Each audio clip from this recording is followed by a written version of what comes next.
Peirce held a remarkable thesis, namely that inquiry persisted sufficiently long enough would result in true claims about the matter of investigation. And this is usually called his convergence theory of truth. The process of inference, Peirce explains, is a continuous one with fresh experiences creating new belief habits. This process is, quote, adapted to an end, that of carrying belief in the long run towards certain predestinate conclusions, which are the same for all men. This is the faith of the logician. This is the matter of fact upon which all maxims of reasoning repose. In virtue of this fact, what is to be believed at last is independent of what has been believed hitherto, and therefore has the character of reality. Hence, if a given habit, considered as determining an inference, is of such a sort as to tend toward the final result, it is correct, otherwise not. That's in 1880.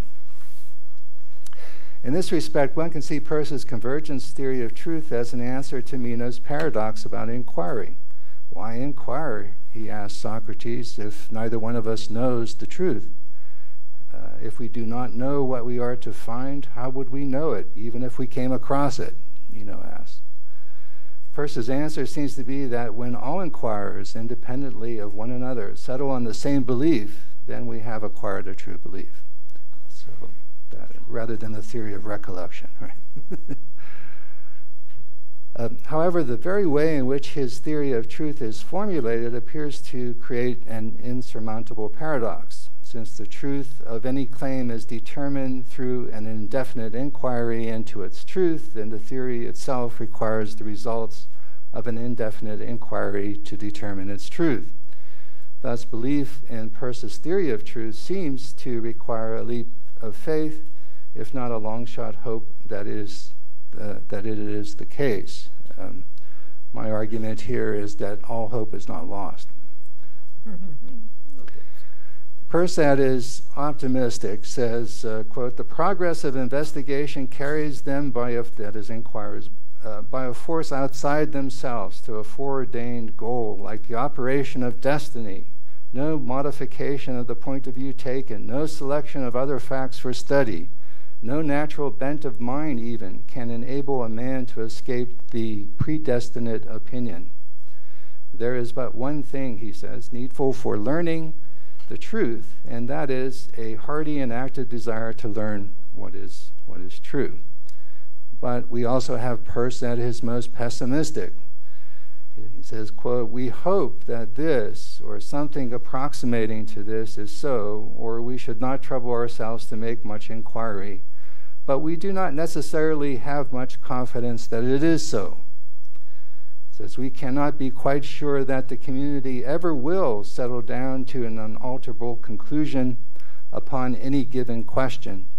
Even if they do so, for the most part, we have no reason to think that the unanimity will be quite complete, nor can we rationally presume any overwhelming consensus of opinion will be reached upon every question. All that we are entitled to assume is in the form of a hope that such conclusion may be substantially reached concerning the particular questions with which our inquiries are busy. Scholars such as Christopher Hookway and others take these passages to mean that the older Peirce became more and more skeptical about the exuberance of his younger self. Hookway writes, quote, as Peirce's philosophy developed after 1878, he soon came to give his account of truth a regulative status. We hope we will converge on the truth if we inquire long enough and well enough. But as just quoted, Peirce has optimistic passages after 1878. This perhaps suggests a different interpretation, which I'll try to lay out. So my thesis is as follows.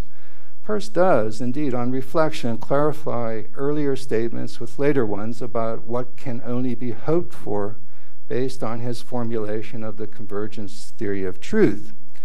Inquiry may, historically speaking, end prematurely at a point that is insufficient to resolve all salient inquiries, and in this respect, we can only hope that it continues to the point of success.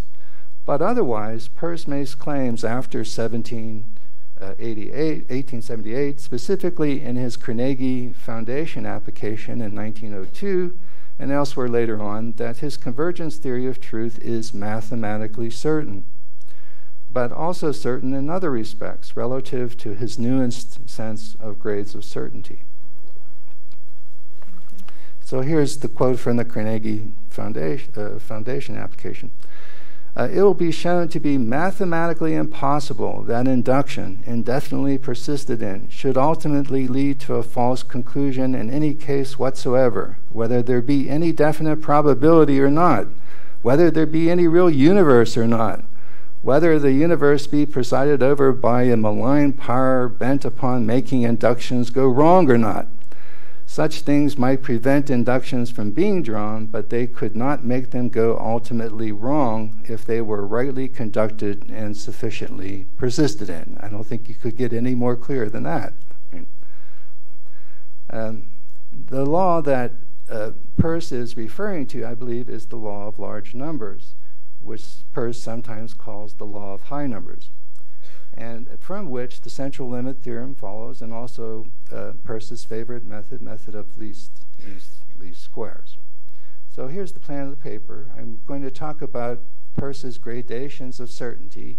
I know that intuitively that seems to rub against his fallibilism, but it really doesn't, and I will answer any questions to that effect. But secondly, just a brief excursus about the law of large numbers, how it provides mathematical certainty for the convergence theory of truth, and then how different versions of the convergence theory of truth, as Peirce describes them, aligns with the law of large numbers.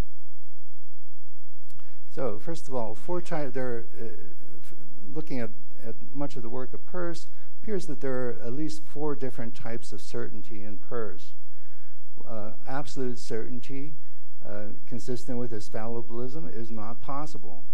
The only safety, he says, to say that man is incapable of absolute certainty. Mathematical certainty is not absolute certainty, but certainty that it involves necessary reasoning, to the extent it involves necessary reasoning. It's hypothetical necessity. Inductive certainty is the probability of 1, quote-unquote, almost surely. And then there is practical certainty, which needs perhaps more explanation. He identifies it as established truths. So here's a couple of quotes.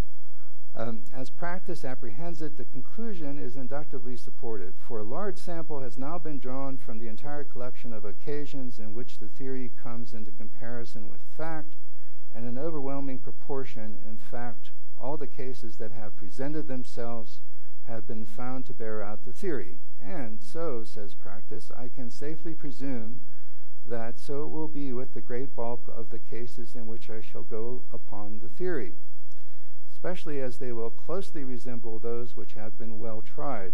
In other words, there is now reason to believe in the theory, for belief is the willingness to risk a great deal upon a proposition. We call them in science established truths. But the kind of reasoning which creates likelihoods by virtue of observations may render a likelihood practically certain as that a stone let loose from the clutch will, under circumstances not obviously exceptional, fall to the ground, and this conclusion may be that under a certain general condition, easily verified, a certain actuality will be probable, that is to say, will come to pass once and so often in the long run. Peirce concludes that practically we know that questions do generally get settled in time when they come to be scientifically investigated, and this is practically and pragmatically enough. Another quote, upon innumerable questions we have already reached the final opinion. How do we know that? Do we fancy ourselves infallible? Not at all. But throwing off as probably erroneous 1,000th or even 100th of all the beliefs established beyond present doubt, there must remain a vast multitude in which the final opinion has been reached. Every directory, guidebook, dictionary, history, and work of science is crammed with such facts. So now a brief description of the law of large numbers, right? Again, Peirce says in the Carnegie application, I prove by mathematical demonstration that pure induction has all the validity that it has in the actual universe. Of course, Jacob Bernoulli in 1713 was the first to prove a version of the law of large numbers. It was refined by a number of mathematicians afterwards, Simon Poisson later on, the next century. But essentially what it argues, there are different versions of it, is that over time, the difference between the expected likelihood of an outcome and the actual outcome diminishes as more and more trials over time are performed. So as Bernoulli told Leibniz in a letter, he says, even the stupidest man knows by some instinct of nature per se and by no previous instruction that the greater the number of confirming observations, the surer the conjecture. End of quote. I think also my favorite version of the law of large numbers I've heard is that over time everything will happen proportionate to its probability. Right. In 1909, 7 years after Peirce's Carnegie application, Emile Borel proved what is called the strong law of large numbers, namely that if an experiment is repeated independently under identical conditions a large number of times, then the proportion of times that are specified event occurs approximately equals the probability of the event's occurrence on any particular trial. The larger the number of repetitions, the better the approximation tends to be. Bernoulli couldn't prove that there would be variation in the number of trials after a certain large number, but what Borel's strong theory shows is that there is a convergence after a large number of trials. So Peirce says something like this: as we go on drawing inference after inference of the given kind during the first 10 or 100 cases, the ratio of successes may be expected to show some considerable fluctuations, but when we come into the thousands and millions, these fluctuations become less and less, and if we continue long enough, the ratio will approximate towards a fixed limit. Peirce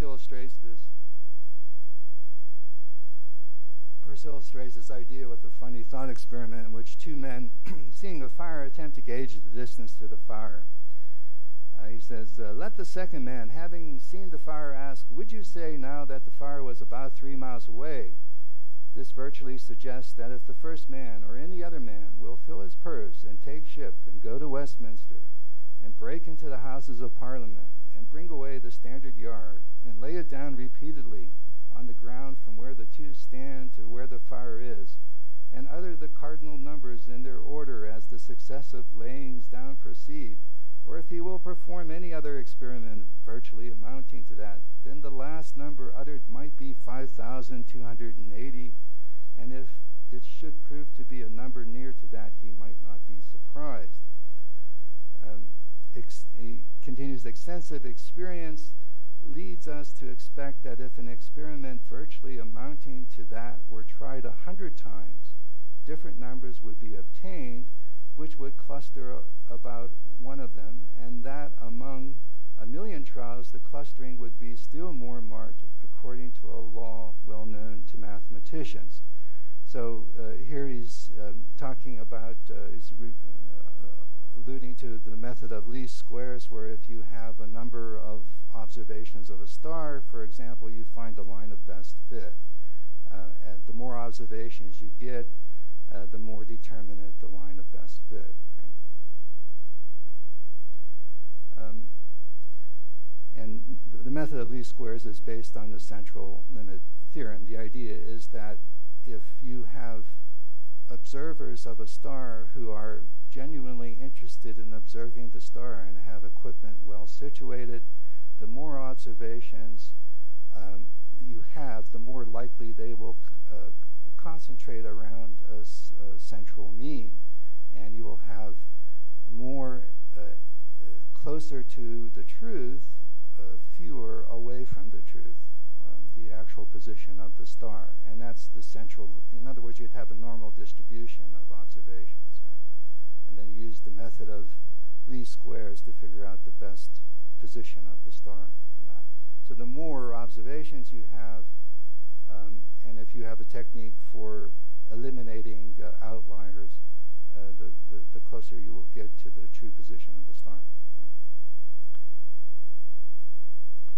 Right? He continues with the same thought experiences. It is possible, no doubt, that if our experience were still more extensive, we should find that if the experiment were tried, say, more than 1 billion times, then a new phenomena would emerge, and the oftener it was tried, the less marked might grow the clustering. Again, the idea of normal distribution. Our hope, however, in endeavoring to make a measurement extremely precise is that there is a certain value toward which the resultant of all the experiments would approximate more and more without limitation.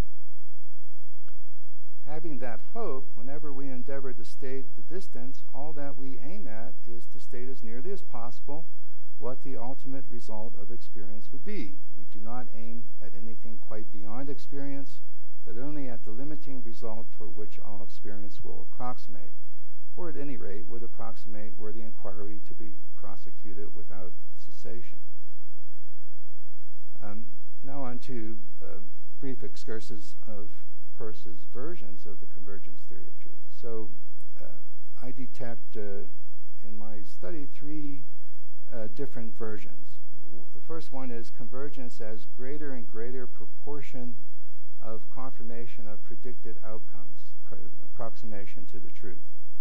Second is convergence as independent but contemporaneous discoveries, or repetition of experiment under the same conditions with similar results. Third is convergence understood as fewer and fewer differences of opinion or belief about the matter of inquiry. So what I want to show is that all 3 versions align with the law of large numbers. The first version of the convergence theory is most obviously aligned with the law of large numbers and can be said to be simply a restatement of it. For Peirce, it is tied to the very core of induction, particularly what he calls quantitative induction. So he says in this example, when we say that a certain ratio will have a certain value, V, in the long run, we refer to the probability limit of an endless succession of fractional values. So think of tossing a coin. That is, to the only possible value from 0 to infinity inclusive, about which the values of the endless succession will never cease to oscillate, so that no matter what place in the succession you may choose, there will follow both values above the probability limit and values below it, which if V be any other possible value from 0 to infinity, there will be some place in the succession beyond which all the values will agree, either in all being greater than V or else in all being less. So if you were testing for a marked coin, if after 1 million trials the probability of heads is greater than 0.5, that would suggest a confirmation of your hypothesis. In other words, by the law of large numbers, sufficient fair sampling will tend to show one of 2 things: that the means of the samples approximate the prediction of the ratio of the variables, or it refutes it by exhibiting a mean way below or above the predicted ratio, the probability limit. Modern theory might call that the significance level, right? I think that's how it might be translated. The same holds for what he calls qualitative induction. Remember, he has 3 types of induction: crude, quantitative, and qualitative, right? So here's a quote concerning that. Induction takes place when the reasoner already holds a theory more or less problematically, ranging from a pure interrogative apprehension to a strong leaning mixed with ever so little doubt, and having reflected that if that theory be true, then under certain conditions, certain phenomena ought to appear. So abduction to deduction and now induction, right? So with that in hand, he proceeds to experiment, that is, to realize those conditions and watch for their predicted phenomena. Upon their appearance, he accepts the theory with a modality which recognizes it provisionally as approximately true. The logical warrant for this is that this method persistently applied to the problem must in the long run produce a convergence, though irregular, to the truth, for the truth of a theory consists very largely in this, that every perceptual deduction from it is verified. So again, law of large numbers. They pertain to not to the sampling, the quantitative sampling, but to the number of consequences that are affirmed that the hypothesis predicts. Right. Now on to the second version of the convergence theory of truth. This is articulated in his review of Berkeley's works, and it's expressed in the following way. Convergence towards the truth occurs when inquirers investigating the same matter, independent of one another, reach the same or similar conclusion. Human opinion universally tends in the long run to a definite form, which is the truth. Let any human being have enough information and exert enough thought upon any question, and the result will be that he will arrive at a certain definite conclusion, which is the same that any other mind will reach under sufficiently favorable circumstances. I would suggest that there are three pieces of evidence for this version of the convergence theory. One is Robert Merton's theory of multiple discovery, and fortified by his disciples, which suggests that events such as Leibniz's and Newton's simultaneous discovery of the calculus are more frequent than you think, that in fact they dominate scientific discovery according to his researches. Of course, the real test of this would be when we encounter an advanced alien intelligent civilization and compare notes on laws of physics or other such laws. If we come to similar conclusions about the nature of reality, that would be proof of Peirce's convergence theory of truth. And I have to wait a little while for that, but we can always hope. The second obvious, when you think about it, it's very similar idea, is the replication of experiments, the simple replication of experiments. There's a call now for more and more replication of experiments because many experiments are showing to have been not the case, right? So the more replication of experiments, the more, you know, the law of large numbers would suggest, the more likely it's true. And the third piece of evidence, I would say, is Simon Conway Morris's theory of convergent evolution. I don't know if you're familiar with that. Some argue it's controversial. I mean, some argue he takes it way too far, but it's pretty clear that there's a substantial body of evidence to show it. It's simply the tendency for evolutionary mechanisms to arrive at similar solutions to similar problems. So the development of eyes in differently related species, for example, makes sense, right? The third sense of conversion is that if a hypothesis converges towards the truth after sufficient inquiry, then the variations of beliefs among inquirers about the hypothesis become indefinitely small. This is often more positively stated as consensus of belief, settlement of opinion, or fixation of belief. In sum, he says, there is a general drift in the history of human thought which will lead it to one general agreement, one Catholic consent. Right? Okay. Now this, I would argue that this third sense of convergence aligns with the law of large numbers in the way in which evolution does. Peirce argues, if you recall, that Darwinian evolution is just an application of the quote-unquote statistical method. So if one takes Peirce's theory of belief seriously, that beliefs are that upon which people are willing to act, and that such actions rely on what beliefs predict, in that case, acting on true beliefs will have an adaptive advantage over those that are false. So no one in their right mind today would make any practical investment in the hypothesis that the earth is flat, and if a community did, they would soon be far left behind in terms of all sorts of matters.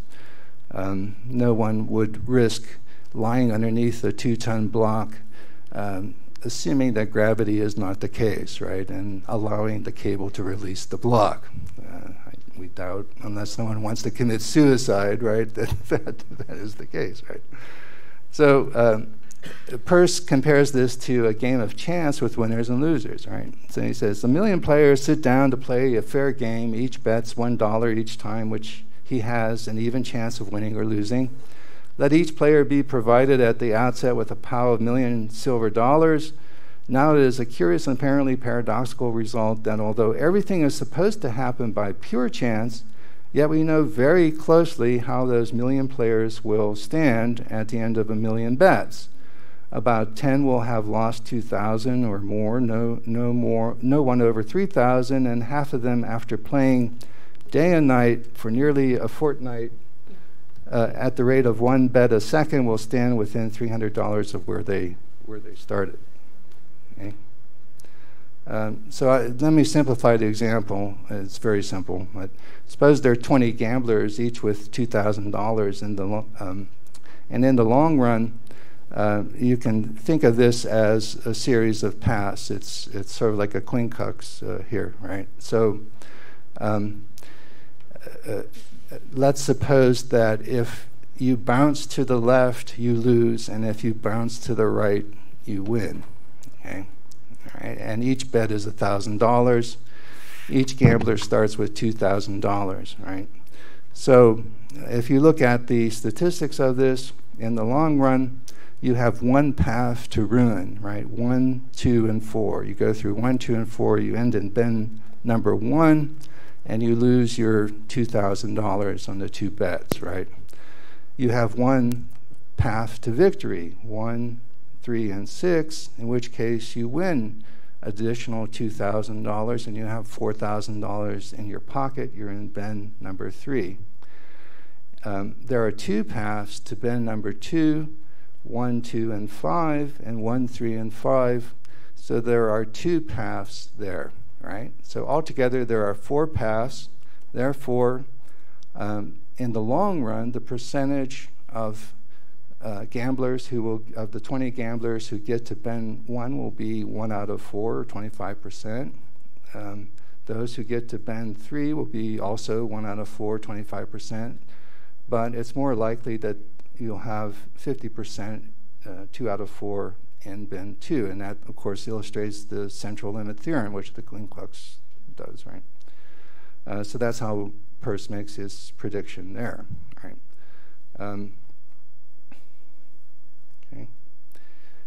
But then Peirce says, in trying to show the analogy to evolutionary theory, he says, but now we will suppose that the dice used by the players become worn down in the course of time. And we will suppose that they are worn down in such a way that every time a man wins, he has a slightly better chance of winning on subsequent trials.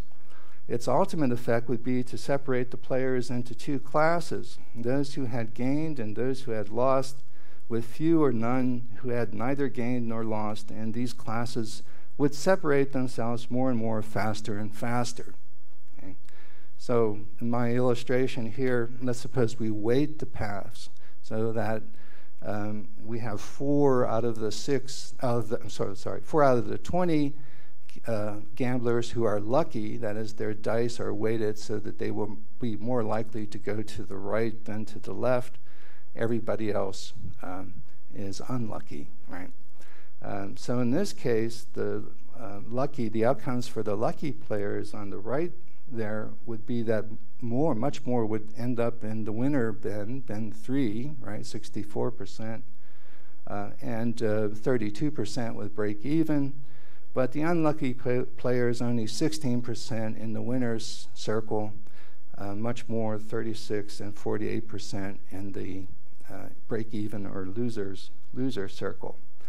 Now suppose I'm adding to Peirce's game here and say that if you're a winner and you win $2,000 beyond what you have, you can stake another player, a new player, and also they inherit your dice, right?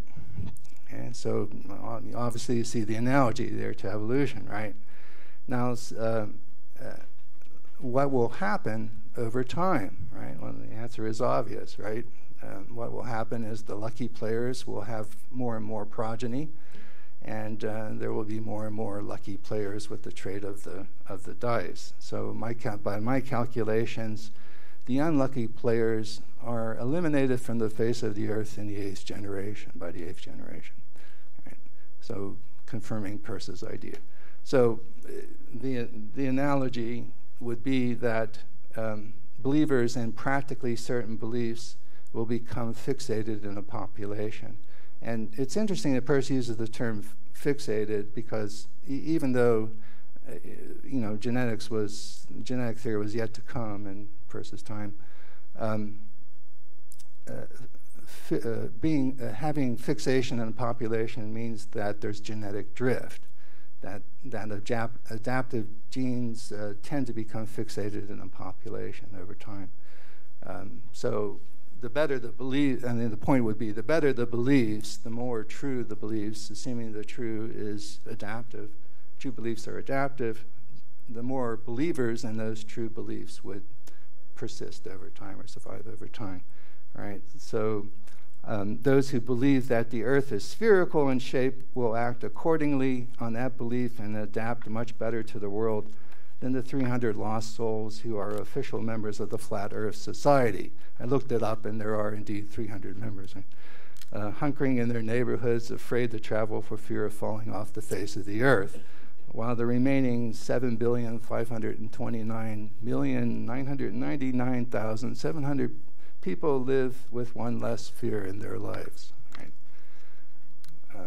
So my conclusion is I think that the textual evidence suggests that Peirce remained consistently confident and certain about the mathematical basis of his convergence theory of truth, and continued to claim that inquiry sufficiently and competently pursued would result in the true determination of the subject of its inquiry. This was not simply a regulative ideal, as Christopher Hookway suggests, but a mathematical certainty. Moreover, there were sufficient numbers of established truths and hypotheses with inductive certainty that would warrant confidence in the completion of many inquiries beyond a reasonable hope. If you think about it, if this were not the case, if we were not practically certain about any of our beliefs that were scientifically determined, then that would show that the scientific method is useless in fixing belief. I mean, after all, the scientific method has had enough time to prove things, and if it hasn't proved up, then there's something wrong with it, right? So the scientific method needs a demonstration that it can fix our beliefs to a level of practical, to at least a level of practical certainty. Okay. So can it be said that inquiry would be successful in the long run? Yes, in the mathematical sense of certainty. Can it be said that inquiry will be successful in the long run? Possibly for most, but not likely for all inquiries. As Peirce says, the final opinion which would be sure to result from sufficient investigation may possibly, in reference to a given question, never be actually attained, owing to a final extinction of intellectual life or for some other reason. In that sense, this final judgment is not certain, but only possible. As a result, quote unquote, the only attainment of truth by science is an eventual predestination, eliquando denique. Sooner or later, it will attain the truth, nothing more. One last thought experiment. Let's suppose, do I have time? Or yeah. One last thought experiment. Let's suppose that there is a heaven. Yeah, there is a heaven, and as the Bible says, it has a certain size. Right. So, what God has suggested as engineers such as Evo come into heaven, that they busy themselves with measuring the size of heaven, right? Except each one is given a yardstick, as Peirce suggests, right? And so given that they have an infinite time, eternity, they busy themselves as more engineers come to heaven, and we hope that most do.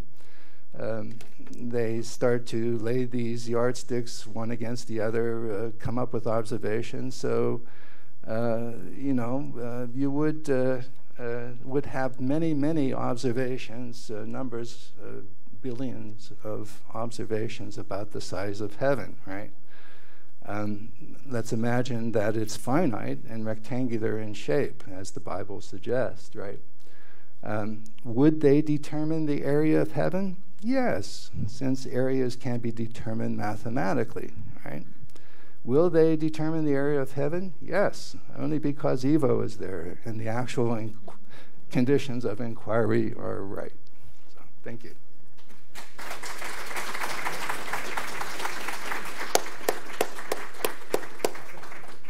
Thank you, Professor Liske. I'm just going to Exchange places? Yes, thank you, Professor.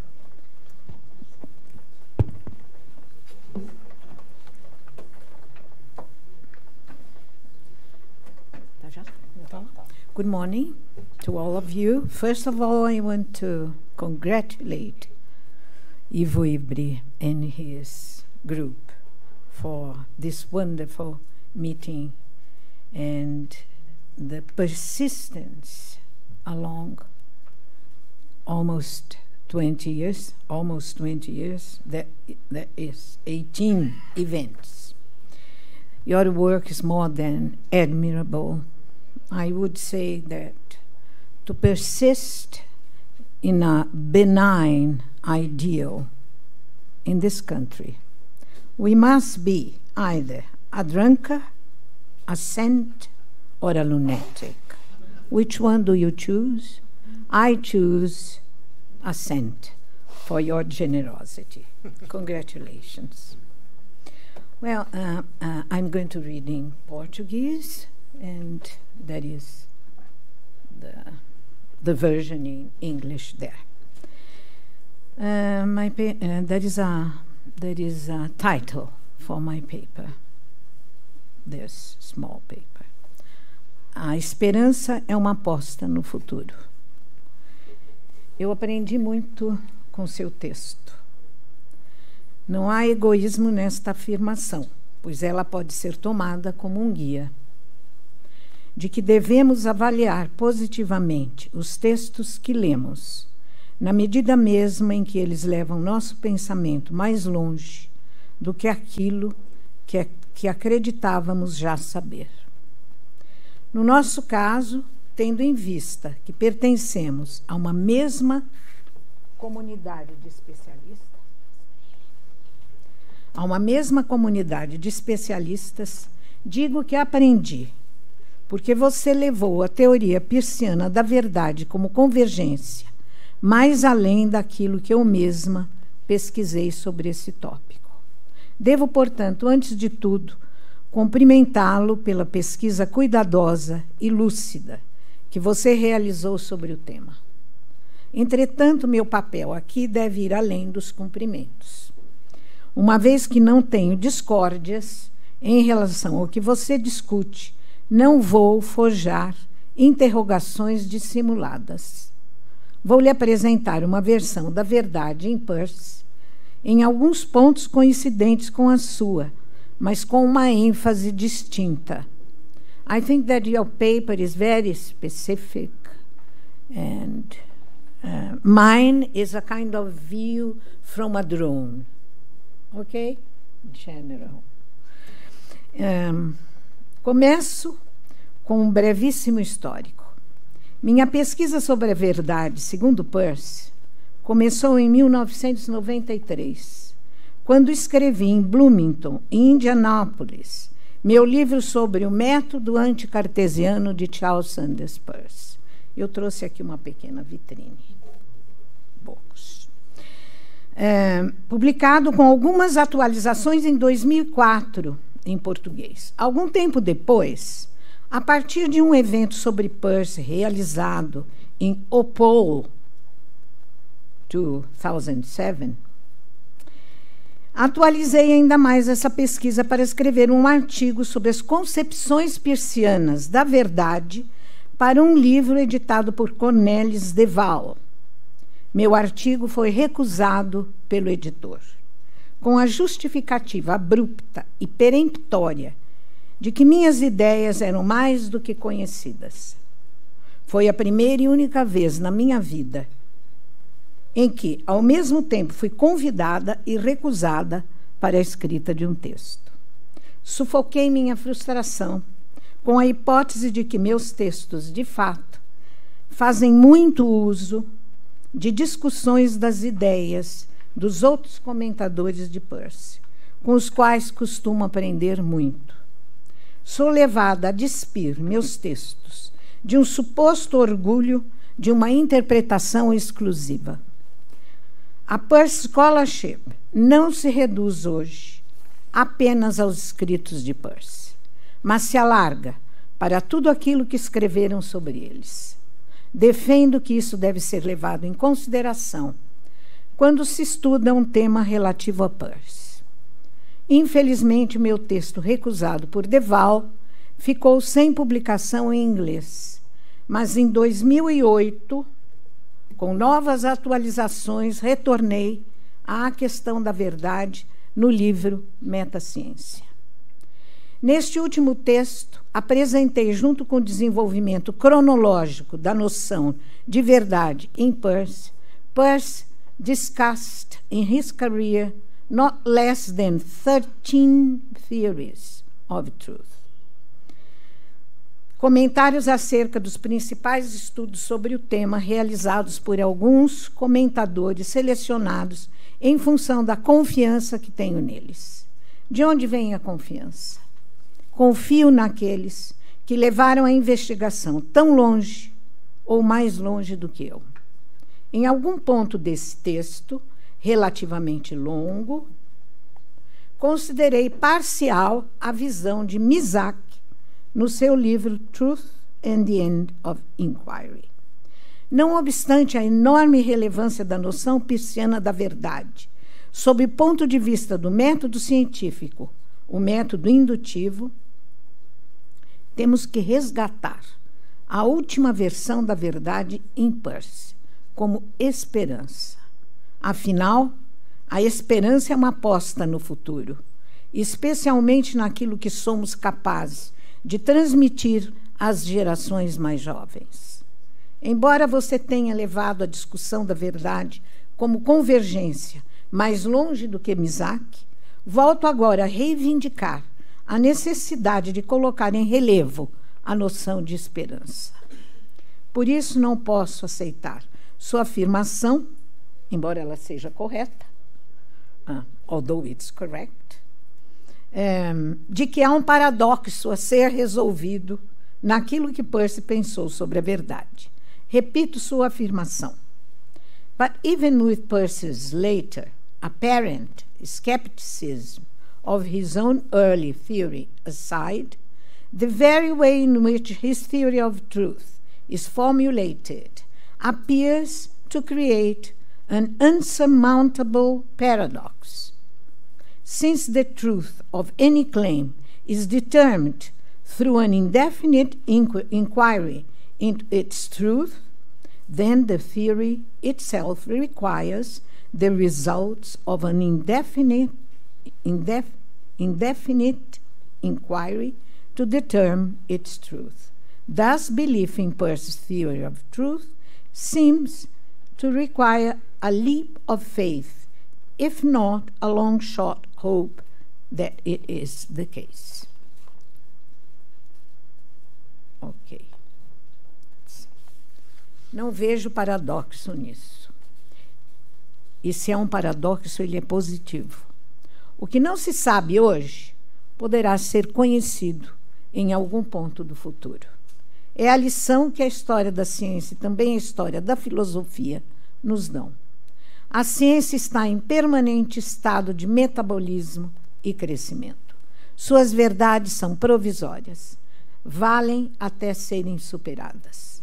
Não me estranha que essa tenha sido a última versão que Peirce nos deixou sobre a verdade. A verdade é inacabada, tanto quanto a vida é inacabada. Esse inacabamento é a chave para a compreensão do sinequismo.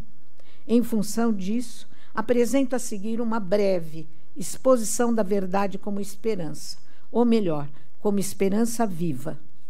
Nos seus últimos escritos, Peirce deu um status regulativo para o seu conceito de verdade, quando transformou a adesão à convergência em uma esperança, um princípio regulativo, em lugar de interpretá-la como uma lei ou uma verdade substantiva.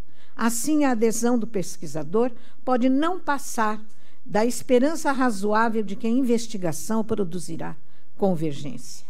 Isso coincide com a conclusão de Bergman sobre a explicação peirciana da verdade da investigação quando seus últimos escritos são levados em consideração.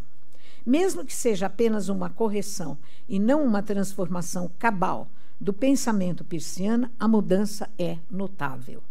Ainda segundo Bergman, Peirce não parece preocupado pela falta de prova da existência ou realidade da verdade. Em lugar disso, a noção de verdade é tomada como mais ou menos dada, emergindo da atividade contínua da pesquisa. Em certo sentido, a verdade desejada estará no futuro. Em outras palavras, verdade absoluta, distinta de verdades positivas e ideais, é uma meta ideal da investigação, sempre recuada em relação ao futuro. Ao mesmo tempo, Peirce se preocupou com a necessidade de dar conta da dimensão pública, social da verdade. De acordo com Ransdell, a concepção social da verdade implica a objetividade semiótica, contanto que não entendamos objetividade de uma maneira instrumental, em termos de resultados de procedimentos inferenciais, mas sim como uma questão de reconhecimento da comunicação entre pesquisadores, na medida em que comunicar qual foi o nosso ponto de partida e como chegamos à conclusão, ou como pensamos que se pode chegar a uma conclusão, pode ser corrigido por outros pesquisadores. E por isso fazemos congressos, encontros, simpósios. E assim compartilhado de modo a ser submetido à possibilidade real de tal correção. O que é mais fundamental nessa concepção da verdade como esperança, que nunca deve ser abandonada, é sua adequação ao fim último do pragmatismo, a saber, o desenvolvimento de ideias razoáveis corporificadas. De fato, inicialmente, Peirce acreditou que a verdade é a opinião na direção da qual a comunidade de investigadores convergiria. Mais tarde, entretanto, diante da evidência de que há sempre uma flutuação nessa convergência, ele começou a postular que a verdade real teria uma natureza indefinida. Isto é, de alguma maneira violaria o princípio da contradição, sendo tanto pró quanto con, um pouco de um e um pouco do outro. A explicação de Kant para essa afirmação corre na seguinte linha: o fim último do pragmatismo é um processo último, no qual o existente vem mais e mais a corporificar certas classes de gerais que, no curso do seu desenvolvimento, mostram-se razoáveis. Para Peirce, tanto o mundo externo quanto o nosso conhecimento dele estão continuamente evoluindo. This was what the lecture yesterday showed you, Detienne. Mas, para perseguir o fim pragmatista, a experiência é necessária, visto que sem ela não haveria como introduzir ideias novas. Sob o impacto da experiência, da insistência da realidade e como resultado do método autocorretivo da ciência, há uma tendência crescente rumo a uma certa uniformidade de opiniões, de modo que elas podem ser incorporadas como um conjunto de leis gerais. Entretanto, há um elemento de acaso no universo, que se responsabiliza pelas variações acidentais, cujo resultado encontra-se na probabilidade de que não haja respostas definitivas para as nossas questões. Ademais, a propensão de todas as coisas vivas, e mesmo das não vivas, para adquirir novos hábitos, não é apenas uma lei entre outras, mas a lei governando todas as outras leis. Assim, as instâncias crescentes de razoabilidade terão um efeito no mundo externo também. Leis gerais são aquelas que tornam os fenômenos regulares e inteligíveis, sendo as coisas mais reais do universo. É por isso que o pragmatismo não pode fazer da ação, muito menos da ação individual, o summum bonum da espécie humana. Na medida em que a evolução avança, a inteligência humana desempenha um papel crescente no crescimento da razoabilidade, por meio do seu traço mais peculiar e inescapável, o autocontrole e a autodisciplina. Pois sem autodisciplina não há autocontrole. No começo, a mente humana brotou como um rebento da evolução, mas uma vez tendo emergido, ela passou a influenciar o curso da evolução por meio da conduta deliberada que resulta da escuta humana dos desígnios da natureza, não apenas da natureza física, biológica, quanto também da própria natureza humana. Os tempos em que vivemos, que Percy de resto antecipou, chamando-os de era da voracidade, na qual, longe de ser ouvida, a natureza tem sido devastada pelas leis cegas do lucro, parecem em tudo refutar as ideias de Percy. Entretanto, mesmo que a perversidade de gerações inteiras busque caminhos que seguem na direção oposta, no longo caminho do tempo, os seres humanos serão forçados pela experiência a reconhecer que a natureza e a vida da própria espécie humana devem crescer em razoabilidade. É por isso que, para Percy, a investigação científica vale a pena, pois ela se constitui em meio privilegiado para conversar com a natureza em todas as suas formas, a microscópica, a inorgânica, a biológica, a humana, em todas as suas múltiplas facetas, e a macroscópica. Além da minha inaceitação daquilo que você chama de paradoxo, tenho uma única pergunta. Até que ponto a teoria persiana do método indutivo pode ainda resistir ao enorme desenvolvimento da estatística moderna e das transformações que esta trouxe para as teorias da probabilidade? Muito obrigada.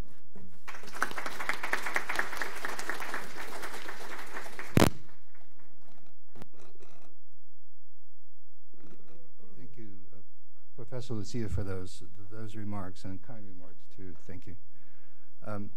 It may have been my fault not to make myself clear, but I presented the paradox of proving the convergence theory of truth by means of the convergence theory of truth in order to create drama in the presentation, in order to refute it, to show how you could overcome the paradox. And so my idea was that you could at least have mathematical certainty about the convergence theory of truth. And historically it may not happen, but mathematically you would have that kind of certainty. And the fact is that also you would want to show that there is evidence that there are established truths, which Peirce claims, and I gave many quotes to that effect. So not only is it mathematically certain, but we have good reason to continue to inquire, because we have already now a body of established truths with practical certainty, right? And if the scientific method couldn't produce at least practical certainty, we would abandon it. We're not abandoning it, right? So I would just say that in defense of myself.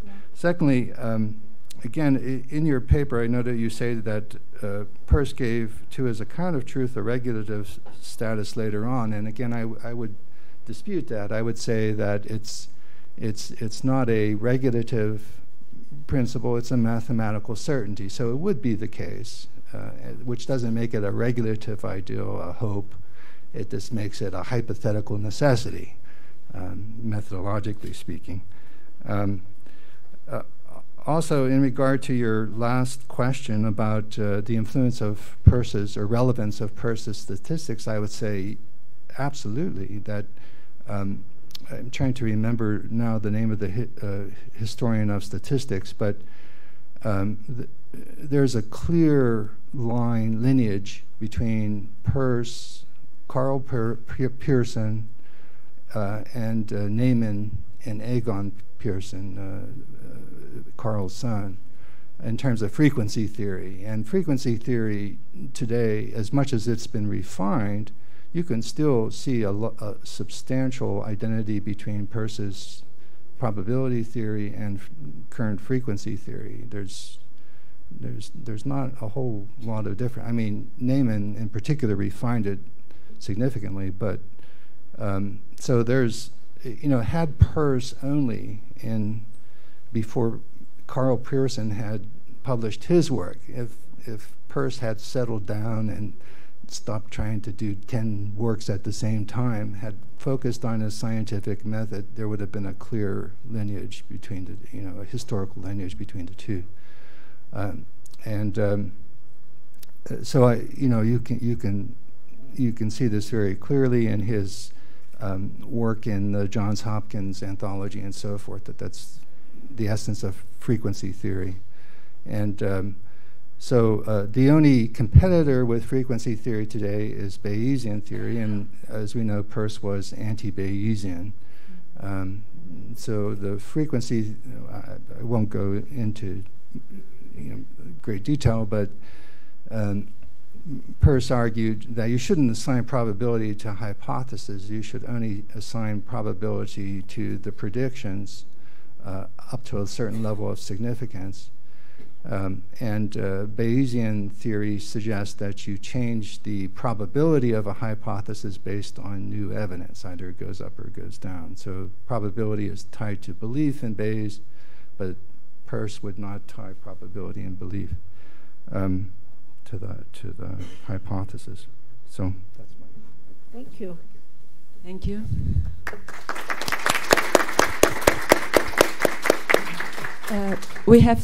We have time for some questions. Vincent, please. Thank you. The speaker and commentator, wonderful, wonderful, and even more wonderful. I think it's simply complimentary accounts, and I don't understand, Jim. I mean, as a friendly amendment, why you're pushing away against truth as a regulative ideal. It's not. I think what it would be more accurate to say is it's not merely a regulative idea. Yeah. And I think a distinction is crucial. This distinction between the optimal conditions of inquiry, in which truth as convergence is a mathematical certainty, and then the actual historical conditions of inquiry. And it might be the case that we have mathematical certainty and practical uncertainty. We might be so mad a species that we're undermining the possibility of sustained experimental inquiry. And so that seems to be important. But the point is that truth is a regulative ideal in the actual historical circumstance, and that says nothing against your beautiful demonstration that in optimal conditions, it's a mathematical certainty. So I say yes to you, yes to you. Yes, I can certainly accept that and agree with it. There's certainly no harm in having truth as a regulative ideal, that if you inquire long enough and good enough, you'll reach the truth. I just don't see it as a sufficient justification for the process of inquiry. Yeah. So to me, regulative ideal does tinge, on the side of hope more than proof, and so I just wanted to put more credence in proof than in hope. But there's certainly no harm in also having it serve as a regulative ideal. I would also add that I think there is a force in terms of experience, reality of experience, in which our beliefs do get knocked down, so that false beliefs tend to get knocked out of circulation over time. They can come back and so forth, but I do think that's an adaptive feature of intelligence, is to know what's out there in experience. And if you don't, you're dead, if you're an animal anyways. But I think one problem with civilization is we've managed to protect ourselves from extinction by holding false beliefs. You know, culture allows us to believe anything as long, but provides a protective network. But so yeah. But I have not. I agree with you essentially. Yeah. Yeah. Okay, Eunice, then Nathan, and maybe we can put the questions together if you agree, some of them at least, Yeah. and then we may work together. Yeah. In that same converge toward the truth, right? In a convergence. Yeah, Eunice. So thank you for your talk. You think that given the amount of information, fresh information, we have nowadays with resource, for instance, of big data technologies, we first still have something to say about the Bayesian probability for helping scientific community to predict events? Okay. So we're going to do it all.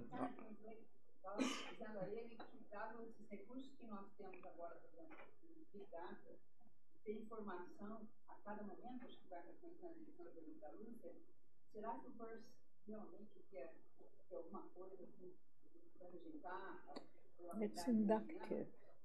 It's still inductive. So I'm going to respond to everybody's. Maybe we can, Nathan can present his question, then Andrea, then Ivo. Okay. Yes, I was just wondering if the mathematical certainty with respect to some purported or presumed scientific truth would be at all impacted by the possibility that laws of nature are involved in it. Yeah. Maybe you can answer these two questions, and then Andrea and Ivo. Okay.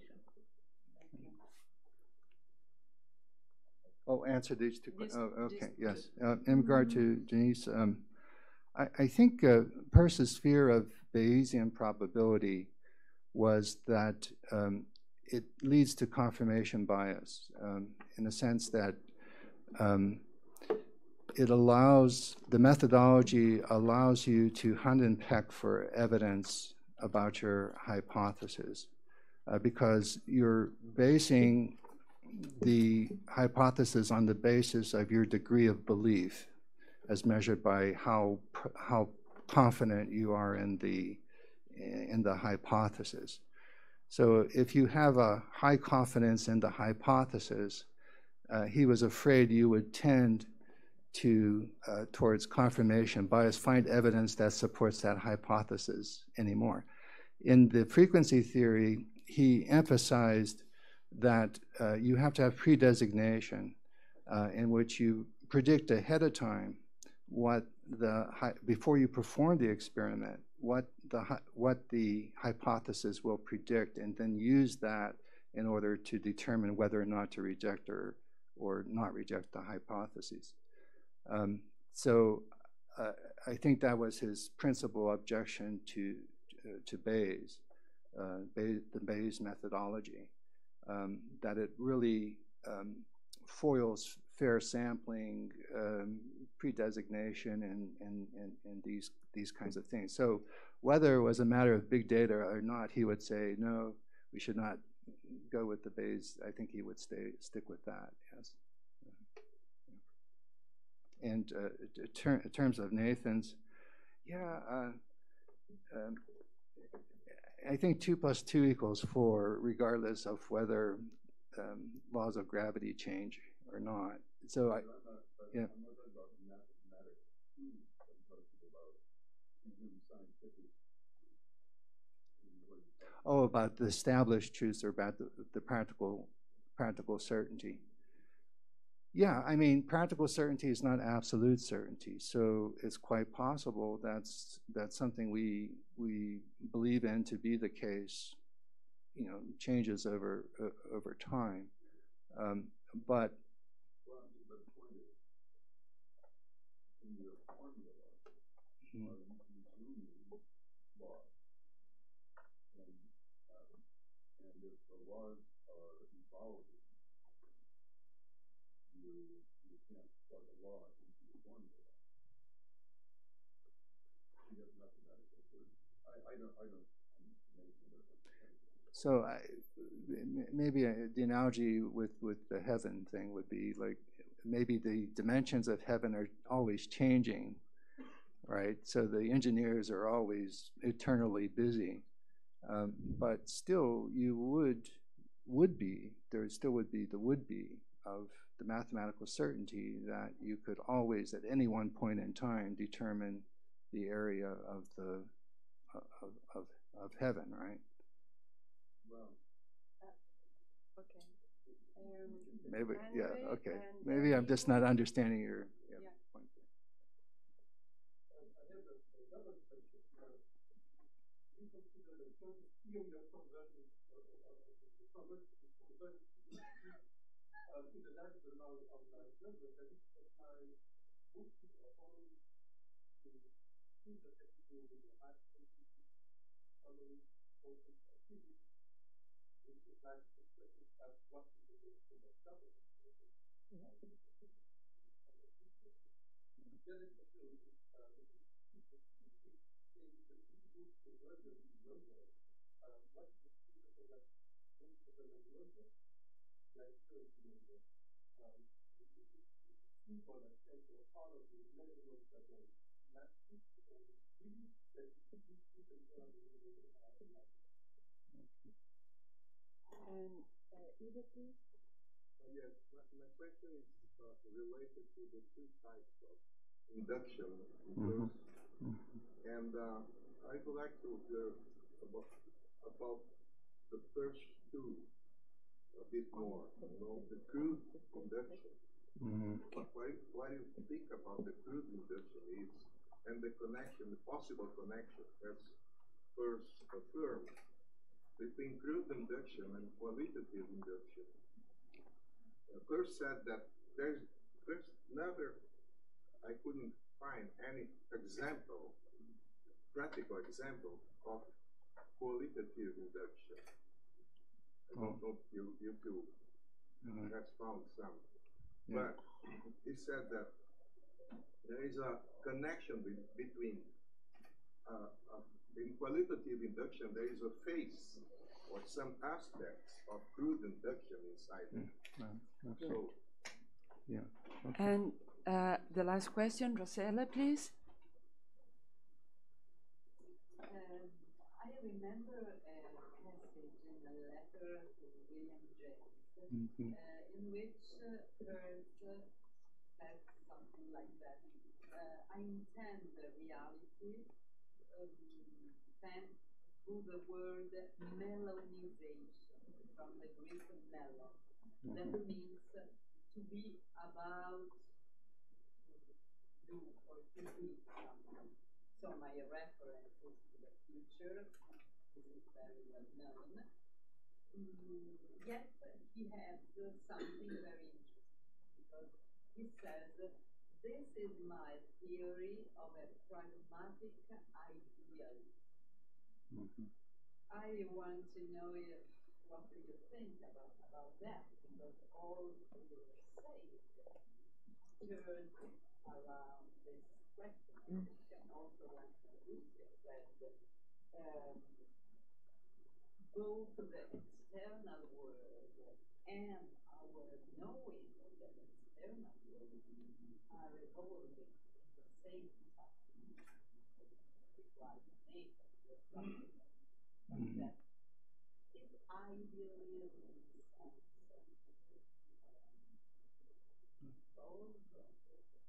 at the end, it's a letter, I think, of 1907. Mm-hmm. It's basically made a reference to pragmatic theory. Mm-hmm. Yes. Okay. All right. In regard to Ivo's question about the three types of induction, crude induction he considers to be the least viable form of induction because it simply rests on past experience and assumes that future experience will be the same. So the sun rises every morning as his example, and we believe it will rise again. Whereas qualitative induction is not as good as quantitative, but still very, very fruitful, he says. I think that's the term he uses, in which what you're doing is you're using the hypothetical deductive method. Essentially, people argue that, by abduction you form a hypothesis, by deduction you determine its consequences, and then by induction you see under experimental conditions whether those consequences occur. So it's like quantitative in the sense that you're sampling the consequences rather than sampling the variables quantitatively. So I don't know this passage where he says there's a similarity between crude and qualitative. So I'm not entirely sure how to respond to that, but that's the way I understand those differences. May I interrupt? Yeah. Collected Papers 2755, 2772, where Peirce explains the three levels. Yes. And he speaks about crude. Yes, crude. Yeah, what he used to call hypothesis before he came to the idea of abduction. Mm-hmm. Then he placed in qualitative what he called abduction. He came to the idea that what he called previously hypothesis became the first level of induction, which is qualitative induction. Yes. I also have an interpretation of okay. The relationship between a recent paper I presented in the United States between crude and qualitative. Oh, okay. Well, I need to see that. Are you sure? Yes, I need to read that. Then. Yeah. It's crude. Yes. In terms of Rosella's argument, of course, Peirce's aesthetics is all about ideals. So he's not adverse to talking about the notion of ideals or proposing ideals and that kind of thing. And to Vincent's point, he may be very regulative thinking in that sense, that these are ideals. So concrete reasonableness is an ideal, that the ultimate ideal for him. So I don't know what else to say about your remark other than I agree that he does espouse ideals, he talks about ideals, and seems to think that they are important in practical life. So yes. Okay. So thank you very much, Professor Liska. Thanks, Professor everybody. Thank you. And we have 10 minutes for our coffee break. Posso fazer um convite? Eu lanço essa noite, aqui perto, este livrinho sobre pós-verdade. Aliás, ele tem a base em Peirce, só que disfarçada. É às 19h, aqui pertinho, na rua Vanderlei, e tem uns números aqui fora vendendo para quem não puder ir.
start in 30 seconds.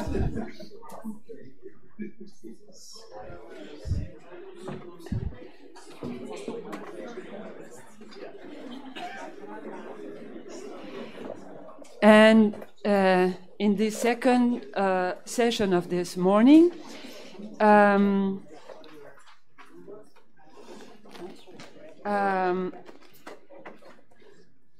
Ciano Aydin from the University of Twente in the Netherlands are going to present his paper, Peirce as an Existential Philosopher, and Professor Maria Eunice Gonzalez from UNESP is going to comment his paper. So thank you very much for being here with us today. Thank you. First of all, thank you very much for the invitation. I feel honored and humbled. I will talk about self-formation as sublimation, Peirce as an existential philosopher. And just to give you kind of my answer to this problem immediately, what I try to do is actually moving from individual self-formation to social self-formation. That will be more or less what I'll try to develop in a couple of steps. But first, to give you a bit of context.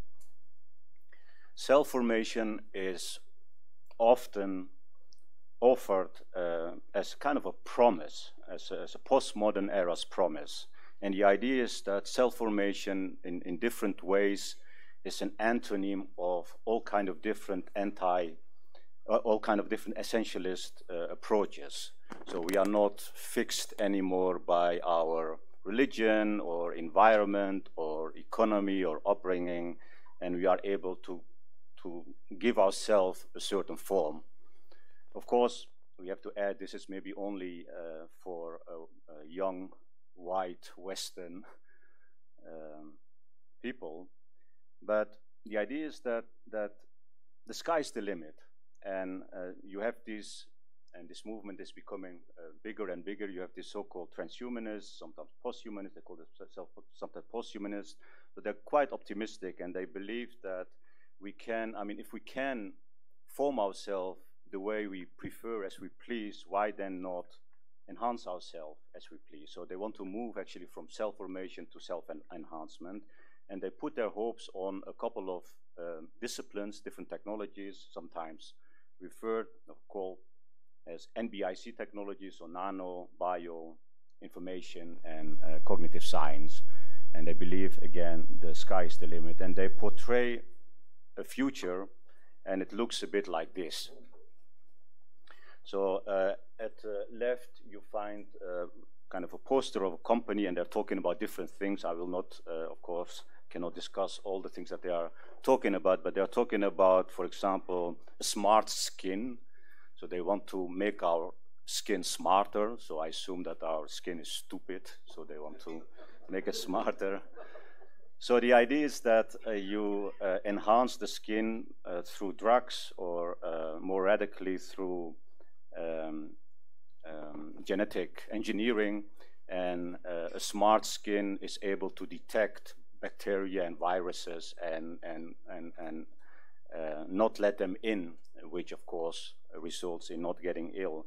Or to give you another example, below at the left you find a so-called nanobot. The idea is that you inject it in your bloodstream, and then this little nanobot does some research, and if it finds cancer cells, it will send the surgeon an SMS, text it, you have to do something, and then the surgeon can immediately do something. Or more advanced, you attach a kind of a Swiss knife to this little nanobot, and then the surgeon is not needed anymore.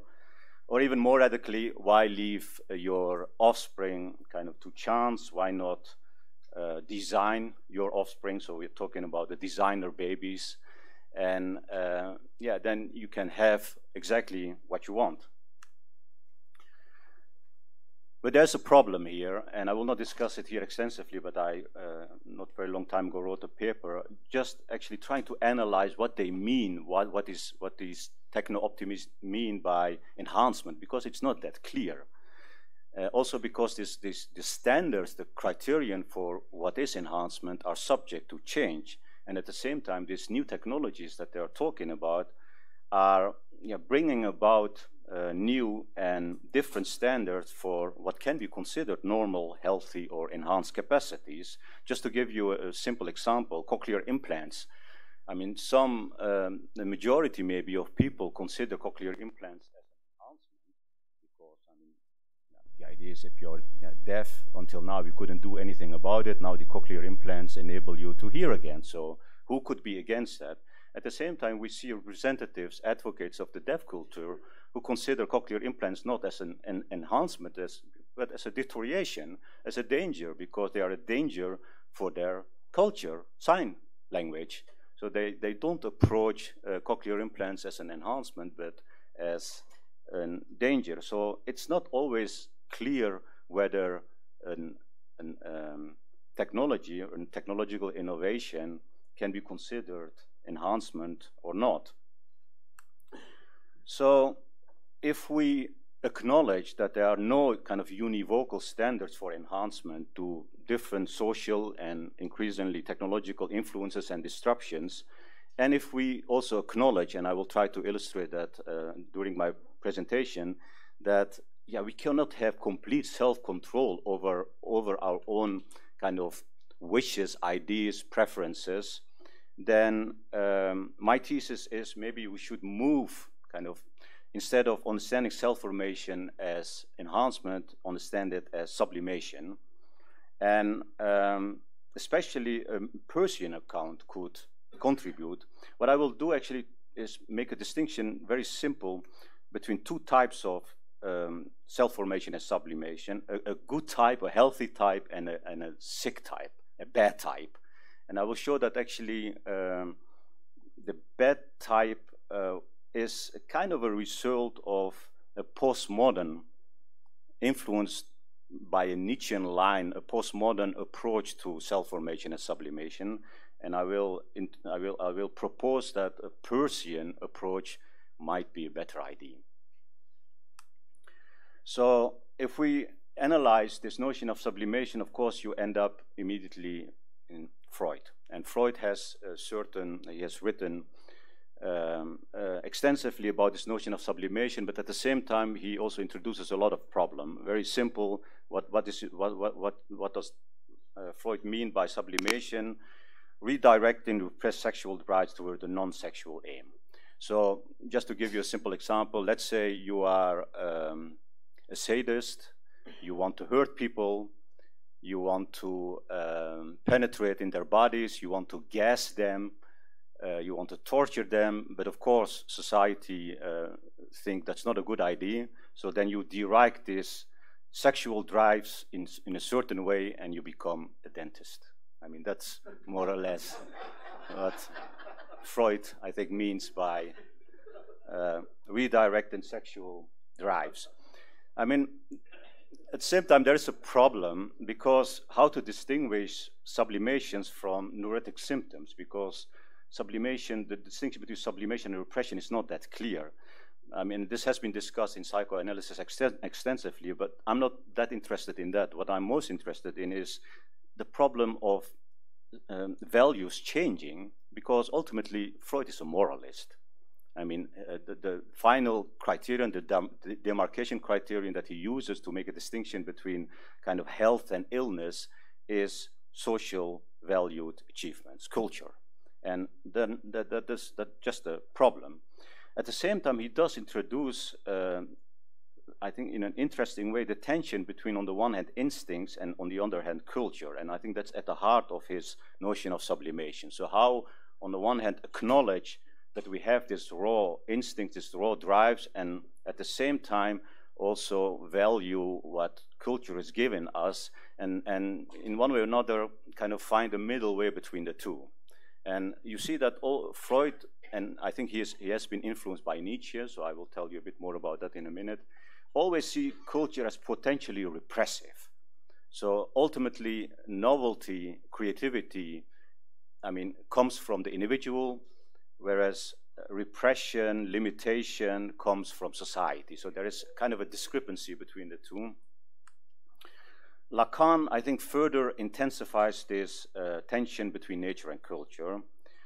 And he does that in an interesting way because although I don't ultimately agree with his analysis, I do think he is able to show how compromised the self is. I mean, I cannot go into detail, but what he tries to show, for example, this mirror stage, as you see on this picture, is a famous text of Lacan. So the idea is that when a child is 6, 7, 8 months, there is this one instance that he discovers that he has kind of an identity. And the strange thing is that he discovers that in a kind of confrontation with something else. So you discover who or what you are in confrontation with something other that cannot be reduced to yourself, in this case the mirror. But Lacan is also talking about the responses of the parents or all kind of other kind of influences. But the idea is actually that your very identity is familiar and strange to you at the same time because of this kind of original otherness. So you discover who or what you are in confrontation with something else, something other. And he develops this further, makes a distinction between so-called symbolic other, imaginary other, and real other. But the idea is actually that on the one hand you have society with its symbols and expectations, and you discover yourself in the symbolic other. So it is deeply kind of, it shapes you to a great extent. At the same time, you have this real other, which is the realm of instincts, drives, and there is always a kind of a tension between the two. And his point is, or the challenge is, how to form a singular self within an existing social general order. So you need to kind of find a way to develop a self within this symbolic order that cannot be kind of reduced to it, because otherwise you will not be an individual or singular. So in contrast to Freud, sublimation is not the same thing as kind of a moral beauty supporting traditional ethics. Sublimation in Freud is what he sometimes calls symbolically organizing drives in such a way that this original desire, disruptive force, void, he has different words for it, the real is affirmed and fueled, because only then you can create something new. So again, you see that the individual is set against society. So you live in a society with a certain symbolic order, expectations, and your task almost is to transgress, to find a way, to find the room to develop yourself in a unique, singular way. But again, there is an antonym there. So you have the individual and you have society. And more interesting, novelty, creativity, criticism, I mean, the source of that is the individual and not society. And I will come back to that because I think that's relevant. Same thing, more or less, you find in Nietzsche.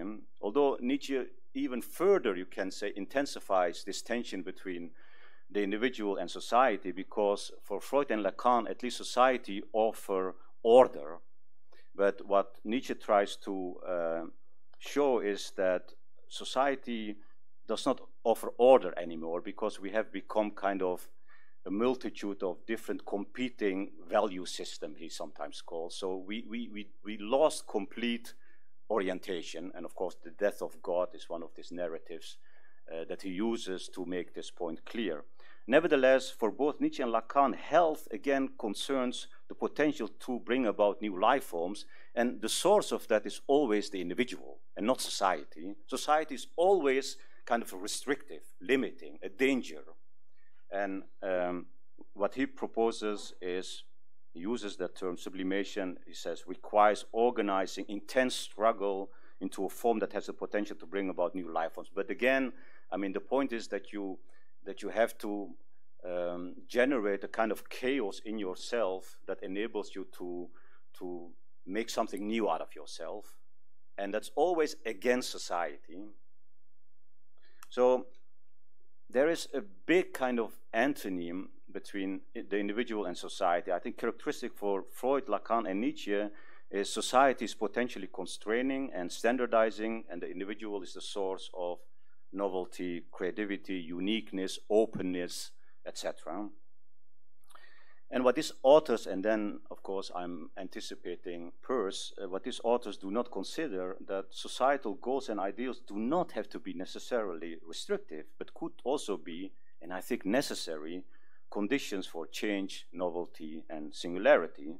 And there I think Peirce is of importance, of significance.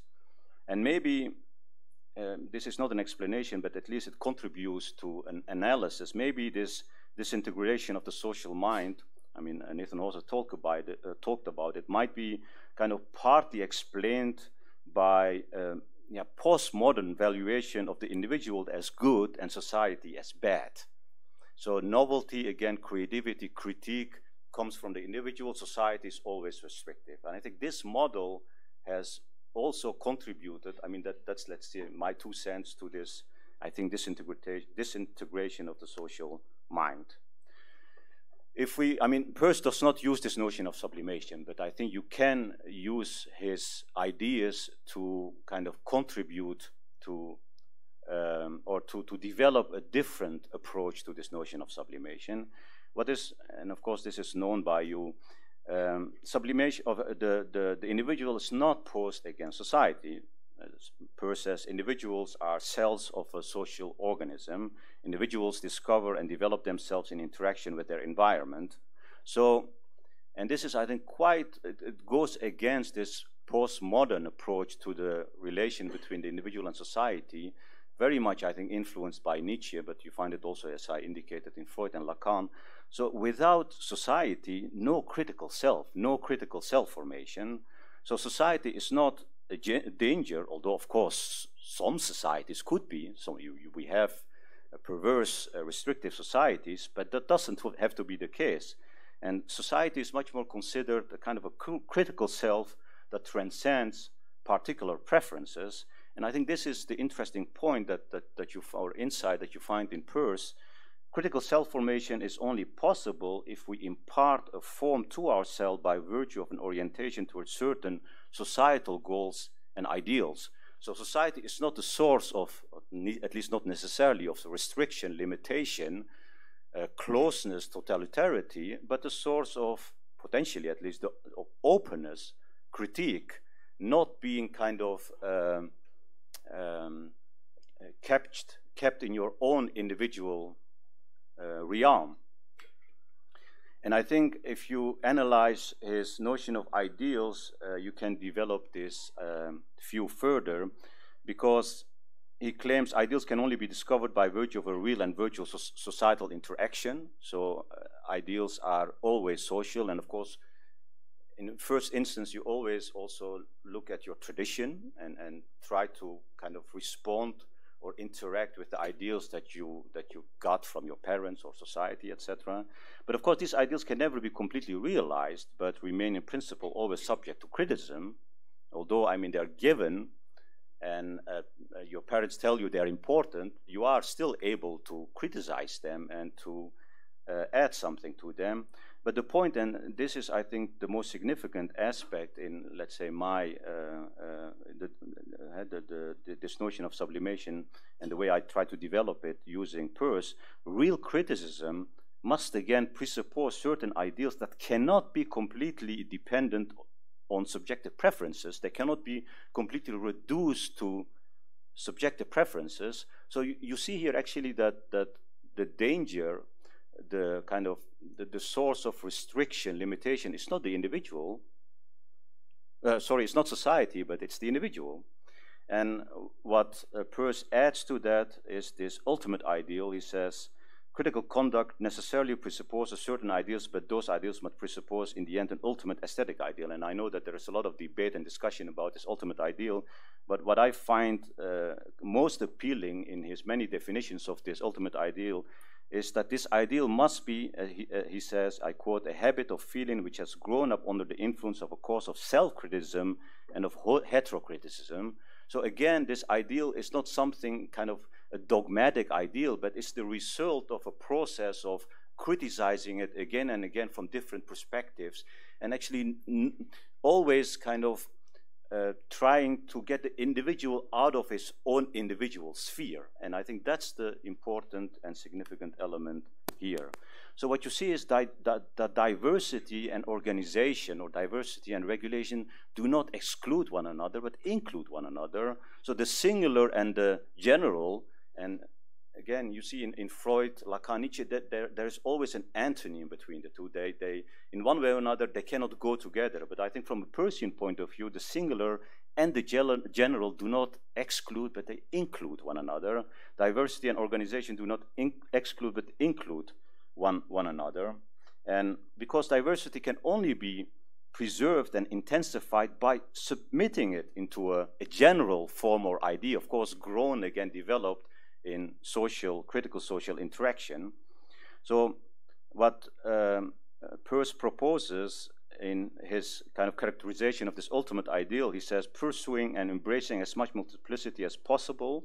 So again, and at the same time, harmoniously relating the different parts to one another. So there's on the one hand this kind of imposing trying to embrace and foster as much multiplicity as possible, and at the same time also imposing a kind of general form to it. And the one cannot do without the other. I think that's the interesting thing that we find in Peirce. Just two quotes. Peirce says, an object to be aesthetically good must have a multitude of parts so related to one another as to impart a positive, simple, immediate quality to their totality. And then one of, I think, my favorite, actually, quotes, I just love this quote. The movement of love is circular, at one and the same impulse, projecting creations into independency and drawing them into harmony. It's not by dealing out cold justice to the circle of my ideals, ideas that I can make them grow, but by cherishing and tending them as I would the flowers in my garden. And then this is wonderful. Love, recognizing germs of loveliness in the hateful, gradually warms it into life and makes it lovely. I think you see here again a kind of an presumable, I mean, apparent tension between the individual and the general, but that tension is overcome. And I think that's the interesting contribution of Peirce. So instead of, he says, and this I draw from especially this last course, instead of kind of restricting or cutting off parts of the self, and this I relate very strongly to also sublimation that you find in the other authors, instead of restricting or cutting off parts of the self, accepting and transfiguring even the meaningless, useless, and hateful parts in the self. So stimulating the realization of those parts' constructive potential by imparting on them a form by virtue of a certain ideal. So, and of course, again, this is the significant part. This ideal is not an individual ideal, it's a social ideal, an ideal that, again, has grown up under the influence of a course of self-criticism and of heterocriticism. So the individual, the singular, and the social do not exclude one another, but include one another. Just to sum up, and then I'll go on, I think, yeah. So if you analyze sublimation in Nietzsche and Lacan, I mean, they also kind of agree that multitude, diversity, struggle is important, and that you have to, in one way or another, to impose a form to this multitude, diversity, and struggle. But what they're mostly focused on is kind of actualizing potentialities that you find in the individual. And the source, again, of singularity, novelty, progress is the individual. Whereas, this can only be accomplished by a form of social transgression. You have to go against society if you want to create yourself into a kind of a singular being. Just to sum up, Peirce's important contribution is, I think, that deliberate and critical self-formation is only possible by virtue of the orientation towards goals and ideals, and eventually towards an ultimate ideal. And again, this orientation is not individual, but a social enterprise that takes place within an endless community of critical minds, critical minds. Self-formation as sublimation necessarily entails so seeking beyond our actual individual preferences and becoming part of a bigger, sometimes even a cosmic process. So the whole idea is that you move from, let's say, your individual sphere to a social sphere. And that's not only important because you want to be a kind of a social being, but if you want to develop a critical self, an open self, a not closed self, then you need kind of society to enable you to do that. Okay, second part. I think I have more or less 15 minutes. Yeah. What about the question concerning technology? Because I started with a kind of a technological context, and I think this notion of sublimation also inspired by Peirce could also be applied to what we sometimes call technological self-formation. So the self-formation in light of all these new and emerging technologies. And I want to go back one more time to Lacan. Although I don't agree with Lacan's solution, I do think he offers an interesting view of the self. I mean, he does make us sensitive for the fact that the self is very compromised, so that this idea that you can just form yourself as you please is just an illusion, because you always are born in a symbolic order that already has shaped you even before you are conscious of your own kind of constitution. So you discover yourself already in a social realm. But Lacan, and I think also other, maybe including Peirce, primarily focus on the symbolic order, and not sufficiently consider how more and more a material order is ever stronger shaping our selfhood, and of course, in the last decades, increasingly a technological order. I mean, I do find this notion of extimacy, I mean, Lacan uses that not in relation to technologies, but actually in relation to this compromised notion of the self. So this idea that we have not an intimate relation to ourselves, but that our relation to ourselves, and he uses this neologism, and of course French are fond of neologisms, is extimate in the sense that it's not immediate, because we already are immediately, we even before we discover ourselves, we are again influenced by all kind of different external factors. So I like this notion of extimacy. So the technology, so not only language, law, customs, so that's the symbolic order that Lacan is talking about. What I'm talking about is the technological order that is more and more influencing also the way, so from, let's say, the cell phone to what we are now heading to more and more technologies that are implemented in the environment, and that more and more are persuading us to buy things or to behave in a certain way, but I'll try to explain it a bit more in detail. So I use this notion of extimacy, but not applying it to the symbolic order, but applying it to what I call a technological order. And I think this is neat because, why? Because, I mean, I think the idea that we have this external relations to technology is insufficient. So it's not that we relate to technologies as something that is external to us, but if you at least acknowledge that these technologies, especially for the young people, already are shaping us and have shaped us, then you have an extimate relation to them, in the sense that it's not me and then responding to something outside myself, but these technologies are already inside. And that's also why I think they sometimes are felt as uncanny. I have written a paper on uncanniness, but I will not talk about that here. So what I want to do is also, because you do not find the significance of this technological or material order in Lacan, at least not that explicitly, although you find some passages actually in which he does acknowledge the significance of this technology. Just recall the example of the mirror. The mirror is a technology, you could say. So even the mirror that he uses as his prime example to make clear how we discover ourselves through or by virtue of something else is already a technology, but he has never kind of developed that further. I think there is another philosopher, and very briefly introducing him, that does more acknowledge the significance of a technological order, and that's Jean-Luc Nancy. He has written a very brief book, which is a kind of a biography entitled L'Intrus. So it has been translated as The Intruder. And it is just, I mean, a kind of a biography. What Nancy does is just telling us, his reader, what he experienced during his heart transplantation. I mean, Nancy becomes ill. His heart is ill. And then he says, my heart always, I mean, I always considered my heart a friend. And now it has become an enemy, a foreigner.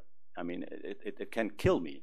So something that you always considered kind of part of yourself, benign, now is something dangerous.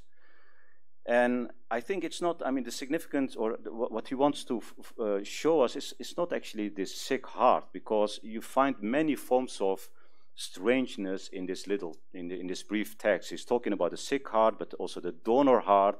He says this donor heart could be of a young black girl, so it's also something strange to him. The age, because the donor heart is 20 years younger, so he has this kind of strange relation to his own body. Ultimately, he develops cancer, so also the cancer cells, I mean, his cells were before part of his body, his friends, and now they are becoming his enemies, his immune system, and ultimately his body as such. And ultimately, at the end, actually his identity as such. His identity is kind of familiar and strange at the same time. He says, this gaping open cannot be closed, I am closed open. Never has the strangeness of my own identity, which I have nonetheless always found so striking, touched me with such equity. And I do find this idea of the intruder from inside very interesting, because what he tries to show is that although these technologies have the capacity kind of to intervene in his body, but at the same time his body also enables this technology to do that. So he has always been open to these technologies, but now these technologies intrude from the inside. So this notion of closed open for intrusive technologies, I think, can be used to complement this idea of extimacy that you also find in Lacan. So the technologies used to treat Nancy are not strangers from an outside realm that infringe the self, but the self has always been part of that outside technology. So new and emergent technologies have, of course, expanded the possibilities to intrude in this closed open self, but I think against this extended mind theorist, that technology does not extend the self, but we have always been open for these technologies. So that they have always been inside, because they increasingly also are shaping our identity. Of course, this, I mean, Lacan primarily refers to technologies that are used in hospitals and are able to intrude, to interfere in them. But the point is that the self has always been open and exposed, but now technology is excessively confiscating it. And then again, the question is how to relate to these technologies that are already inside. It would be easy if you could relate and respond and criticize something that is outside, but how to relate and criticize something that is already inside? So technology, so if you relate Lacan, Nancy to Lacan, technology is becoming strange and familiar at the same time. So the technology within is not completely strange or foreign, since it is a constitutive part of our subjectivity and selfhood. So how to overcome this deadlock? I mean, on the one hand, technology is shaping the self, and at the same time, it prevents the self becoming an autonomous singular being. So that's almost always also the critique that people, especially people who are not fond of technologies, utter or express. So they say, yeah, these technologies are everywhere, and I want to make my own choices. I want to become a unique person, and these technologies are preventing me doing that. But actually, the problem is much kind of deeper and more complex, because it's not that these technologies are outside and then I can kind of respond to them and relate to them being inside, but these technologies are already inside, and how then to respond to something, critically respond to something and evaluate something that is already shaping you increasingly. So how to uphold or develop a singular self in the light of our intrinsic technological condition? And my answer again is sublimation, but then not sublimation, the sublimation that you find in Nietzsche, Lacan, and Freud, but the sublimation that you find in Peirce, or at least what I make out of it. So, again, I have repeated many times, but just because that's my main point. So, for Nietzsche, Freud, Lacan, society is always something that is put against drives. And society is restricting the drives. Being part of the individual, our source of novelty and singularity. So society restricts the individual. But what remains very problematic is that the Nietzsche, Freud, and Lacan cannot sufficiently account for both dimensions in self-formation, because we have to acknowledge in one way or another both the influence of society and also the importance of our individual composition. So what Peirce does is, I think, offer a way to overcome this inside-outside distinction. So drives are something belonging to us, society is something on the outside. And I think what he also offers us is that the inside singular does not exclude, but rather includes the outside social, technological. So societal goals and ideals enable critical self-formation. So developing the notion of self-formation and sublimation in technological culture from a philosophy of ideals, that at least, I mean, I have only kind of a general idea of how that would look like, but just to give you an impression, and that's also my my last slide. I mean, I have actually developed it in more detail, but I will only give you a summary. So how would that look like? Self-formation and sublimation from a Peircean perspective, taking into account that the social and the individual should not be kind of detached from one another, but the social can also help you, or even is a necessary condition for developing a singular self. And also acknowledging that this social is not only symbolic, but also technological. First of all, you have two caveats. Caveats, is that the word? Caveats, yeah. So kind of something that you have to acknowledge. First of all, we lack univocal standards. So every possible standard that kind of that you use to make a distinction between good self-formation and bad self-formation can be challenged. So we do not have them. And two, the idea of complete control is an illusion. I mean, you cannot completely control your own process of self-formation. I mean, simply because you are born in a society that already has shaped you to a certain extent, or you are born with certain drives that you cannot completely control. So we have to acknowledge at least these two elements. But then I think still there is hope. I mean, the self is compromised, but not completely compromised. Still there is possibility to give yourself a form in a critical way. But then you should stop kind of detaching the individual and the social, and acknowledge or appreciate also the critical value of the social. So you have to, I think, appropriate these intrusive technologies, so these technologies which are increasingly shaping the very fabric of the self in a certain way. So by appropriating them, I don't mean just accepting them, but accepting them or relating to them in a critical way, integrating them in a critical way. And you do that, and this is the Peircean perspective, by virtue of an ongoing, deliberate, and critical identifications with goals and ideals embedded in or promoted by those technologies. So the point is that also these technologies involve or contain certain normative scripts. And sometimes they are hidden, but the trick is to make them explicit and then critically to relate to them, and you can only do that by a kind of a devotion to more inclusive ideals.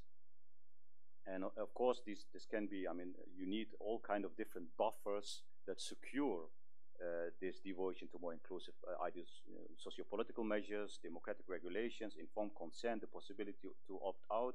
But the idea is that this devotion to more inclusive ideals can culminate in ultimate aesthetic ideal that enables forming a singular and a social self, so they don't have to exclude one another.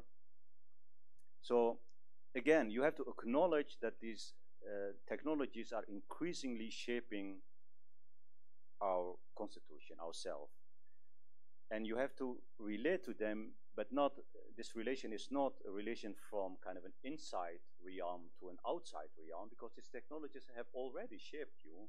So it's an extimate relation, if you want to use the Lacanian terminology. So you have to appropriate them in a certain way. You have to kind of make them your own in a certain way, not by simply accepting them, but by critically relating to them. And there I think Peirce's view of ideals can be helpful, how to do that.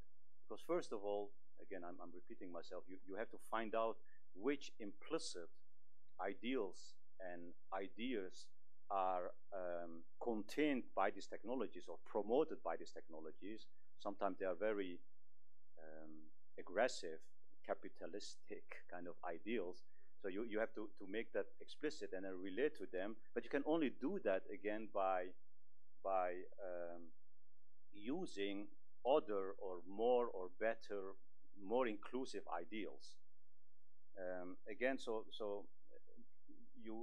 the trick is to open up yourself for kind of ideals that have grown and have been criticized also by many others, instead of kind of restricting yourself in your own individual sphere.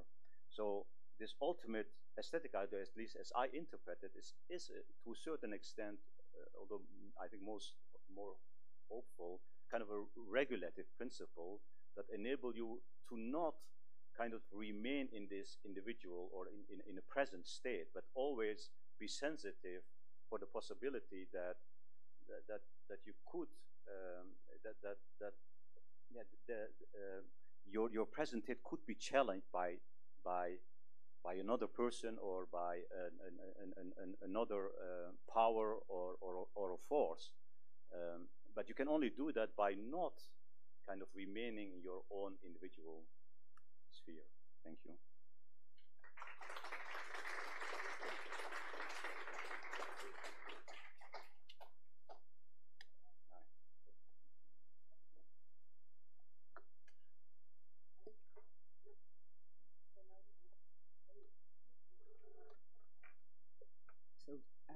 Thank you very much, Ciano Aydin. It was really an incredible chance to think more and more deep in some themes and topics that we've been thinking very deeply for the last few years. And also would like to thank Ivo and all his wonderful group that allow us to be here, and you all with your loving and care eyes and postures. Thank you. Is it right? Oops. Okay. Nope.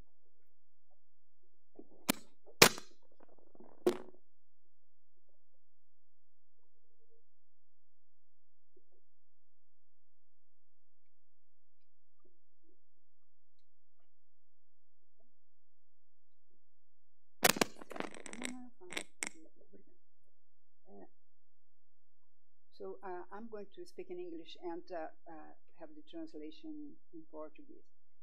I received these slides now, and some of my questions are already answered, but I'm going to provoke him anyway.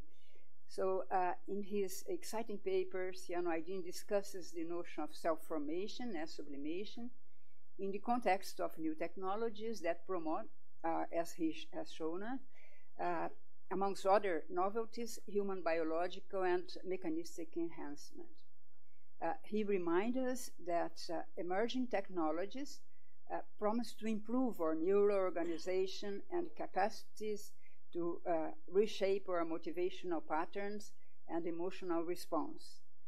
They promise us mastery over biochemistry and ultimately total control over our lives. I got two main problems that guided his analysis. The first one is, how is it possible to recognize the unsettled structure of the self and prevent adoption of the view that the self is not more than a plaything of contingent influence and force? The second problem, how is it still possible to sustain the ideal of good self-formation? I take these two main problems. So, inspired by Freud and Lacan's and Nietzsche's approach to sublimation, Aydin considers that sublimation entails appropriating, accepting, and integrating the order within, or symbolic and material order, as well as our drives. He argues that self-formation as sublimation could be captured successfully as an aesthetic ideal from a person perspective.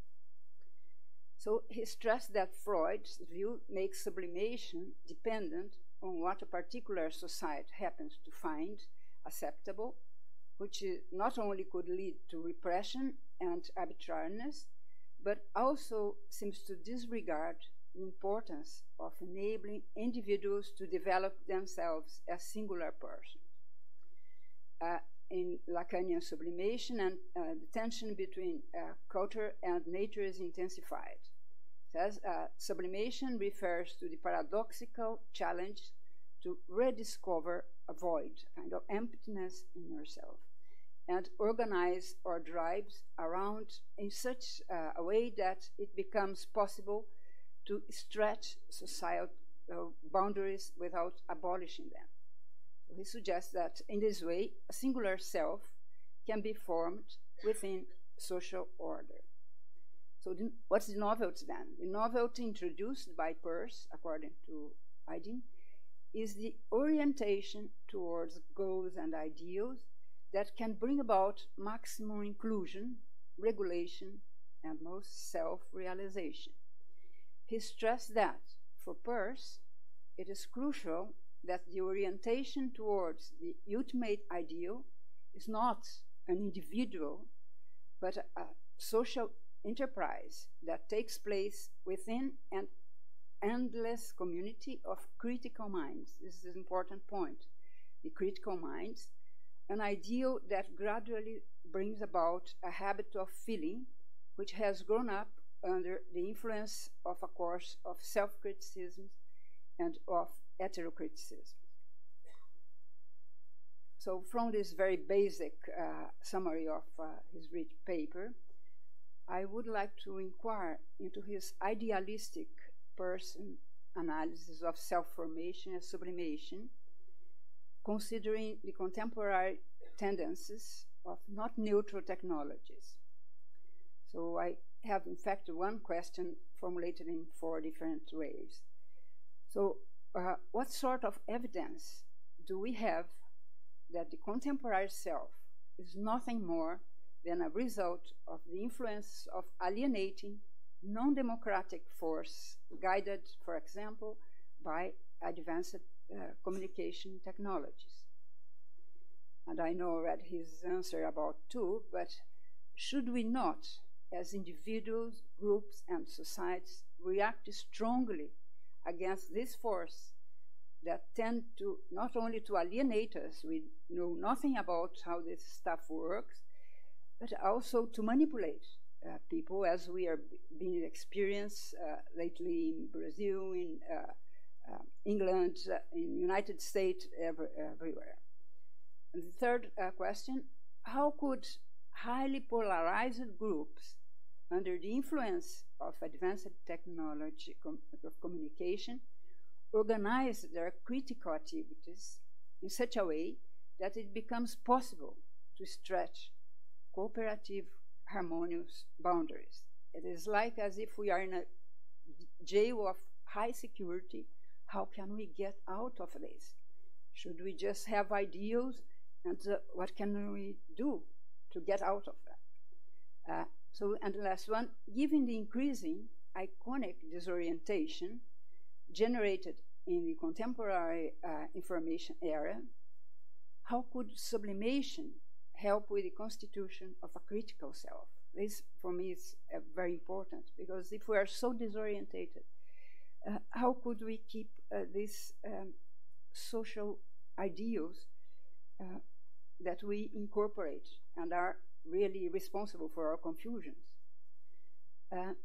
Should we hope that Peirce is right when he claims that instinct and reason seem to be share a common origin, the belonging of a single nature that seeks security in the information available in the environment in order to initiate and maintain alive the process of habit adjustment?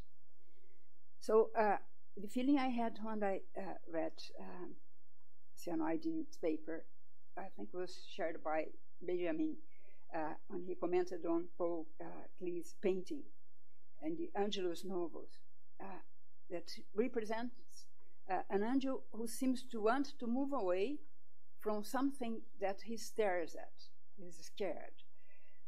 His eyes are wide open, his mouth is open, his wings spread wide, but he cannot move. And should this be the aspects of the angel of our history? And so I think I thank you for bringing us hope for this period of time. Thank you.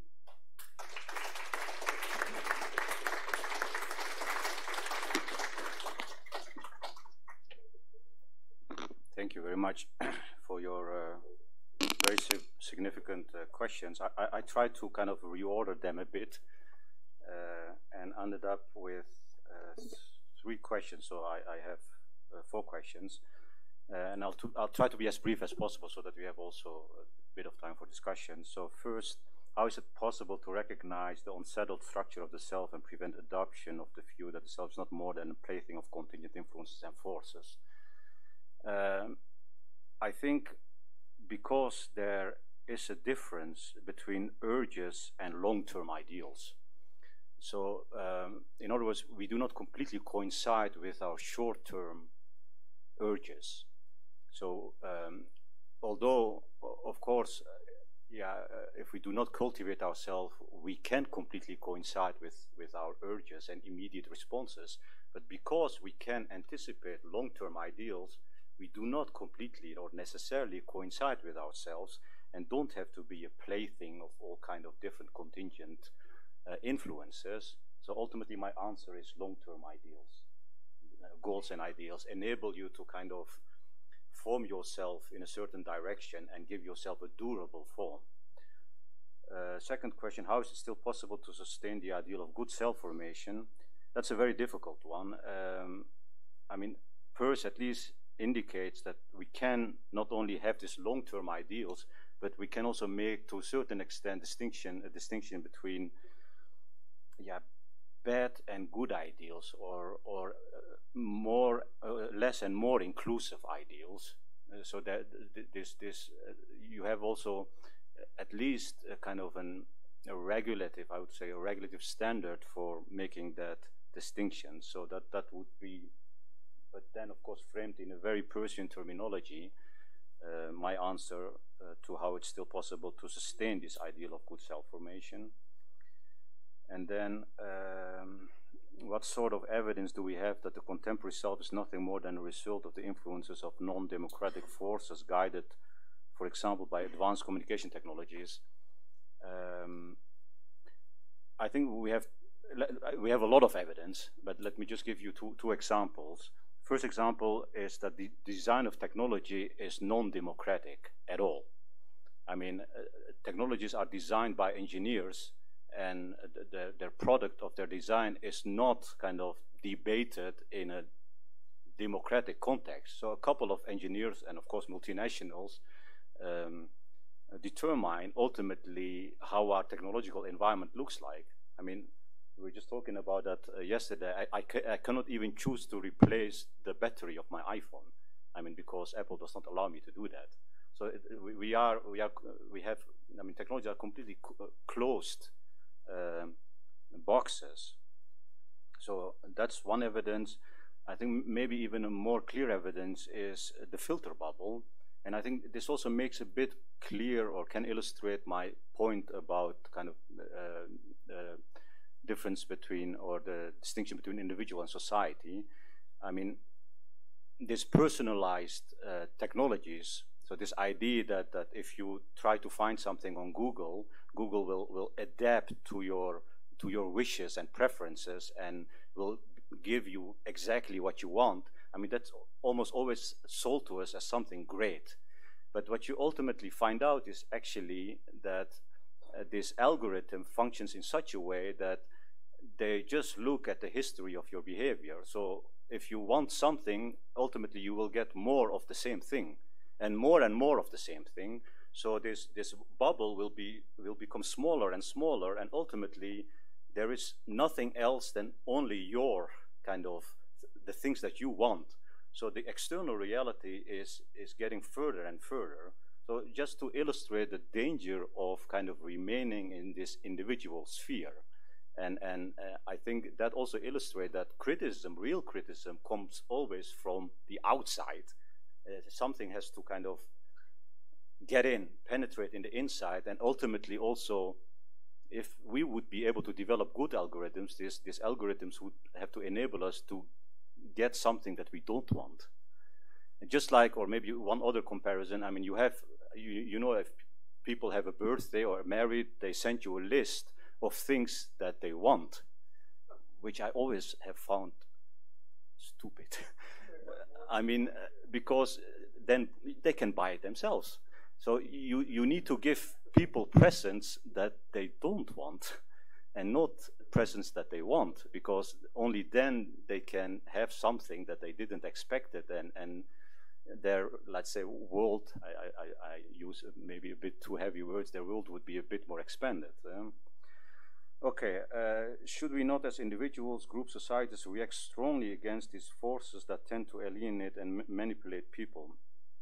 Of course, very, very difficult question again, but I mean, we are philosophers, so we need first a sound analysis of what is going on.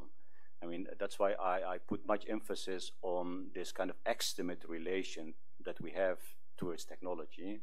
So it's not that we can just externalize the technology and say, okay, technology is bad and we are good and we have to make sure that it doesn't influence us too much, but the technology is already inside, just like Nancy tries to illustrate, and how to kind of relate that to something that is already in yourself. So the problem is much more difficult and complicated than sometimes it's portrayed. But I would say if you use, let's say, the tech language and kind of use the tech language and add Persian language to that, I would say we need to involve an endless community of stakeholders in design, in tech design.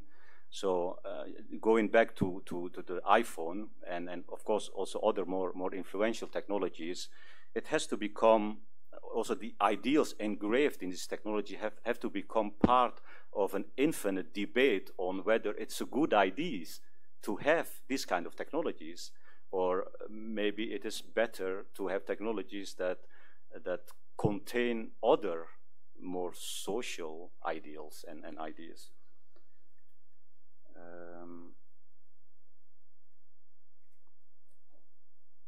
Yeah, given our present iconic disorganization, the ultimate hope is that Perse is correct. So let me see. Why? Yeah. So the question is, let me try to find it.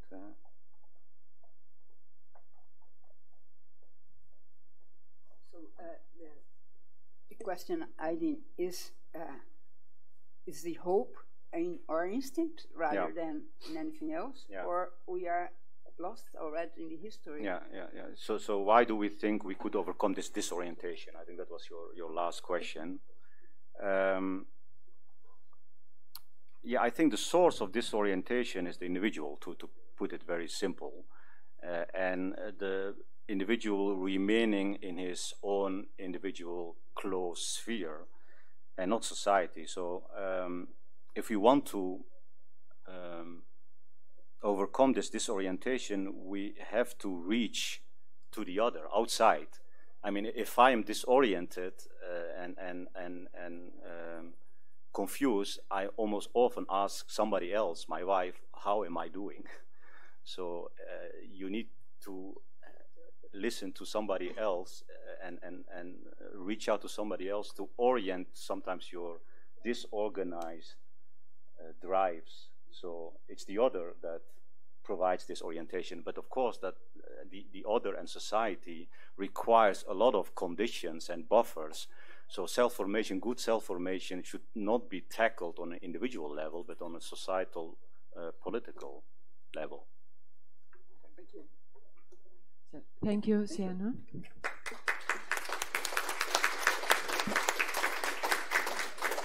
We have time for some questions, and please come here to put your question. Sienna? Well, thank you very much, Sienna, for your presentation. Thank you, Anisi, for your comments. And I don't have any objection, of course. I just have sort of general questions, and I would like to hear from you what you think of that. It seems to me that, Sienna, first, you make a certain... the other microphone. No. Oh, yeah. Thank you. You make a sort of again, muito bom. Tá bem. Tá todo mundo ouvindo assim? Everyone is listening? Yeah, all right. You make a representation of PUS as there is no, it's a different way of understanding the relation between individual and society. Nietzsche. All right. But it seems to me that two aspects that we should take into account. I would like to hear from you what you think of that. It's not a question, in fact. First, there is this 19th century spirit of the times, which is the relationship between the self and its negations, which are more, as a philosopher, would remember of Hegel, this kind of relationship between the self and its negation.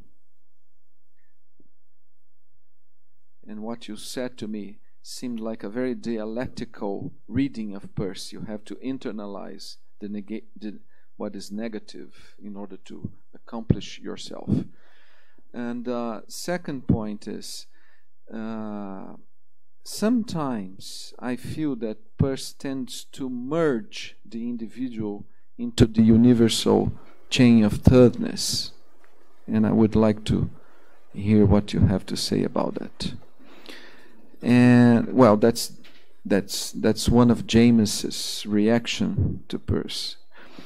And last, Eunice's comments were very interesting, but they reminded me of Hilary Putnam's experiment of brains in a vat. I mean, if you were a brain in a vat, would you possibly know that you are a brain in a vat? Well, Putnam's answer is no. You cannot possibly know that you're a brain in a vat if you are a brain in a vat, which is the matrix experience everyone. It's kind of general culture nowadays. But the question for me is being always recovered in the history of philosophy, is that you're either part of the machine and then you have to work with other parts of the machine, or you're God, a sort of a deus ex machina, and then it's easy. So this way of understanding that there needs to be a outside criticism, and it seems to me like more ideal than really possible. I mean, I would like just to know what you have to say about it. Thank you very much. For both of you. Maybe we can have another question and then the answer. Yes, please. Sure. I'm sorry. No.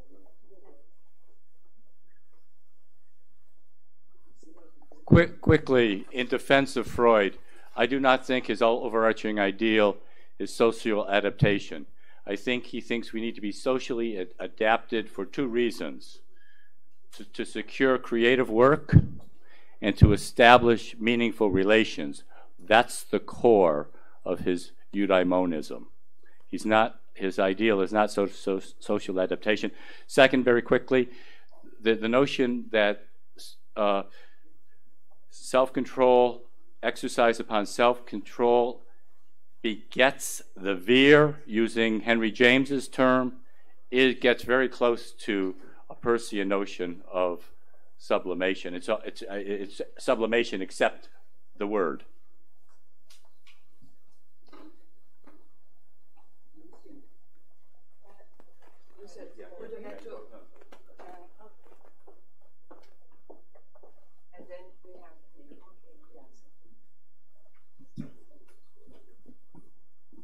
As I cannot be brief, I'll be quick.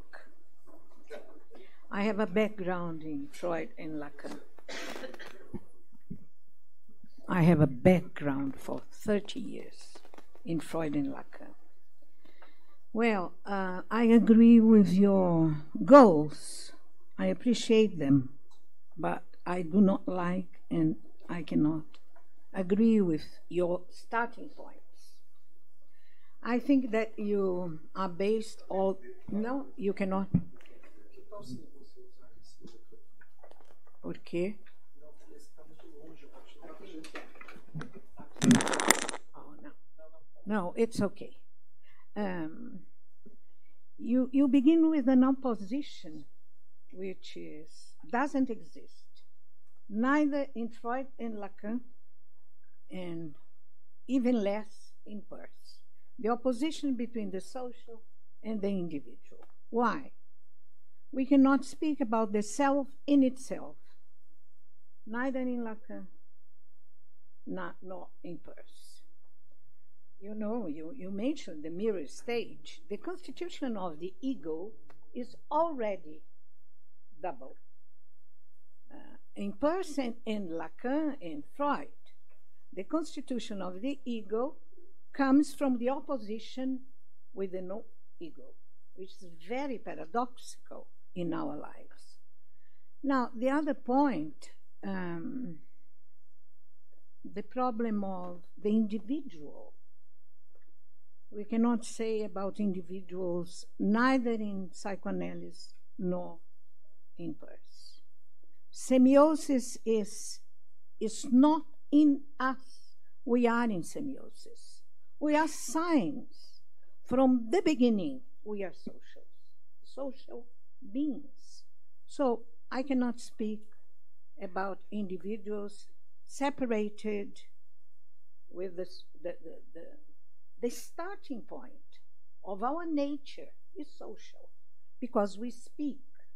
And I'm going to say to you, even animals are already social. Ants, bees, and others. Now the problem of sublimation, let's go to this problem. I do not agree with you that a dentist who is sadic is sublimating. You know, sublimation is one of the vicissitudes of Trieb in German, drive in English. Drive is not a good word. Trieb is better. Well, it's completely different from the other vicissitudes because it implies, sublimation implies creativity. That's why Freud says, if it's not everybody that can sublimate.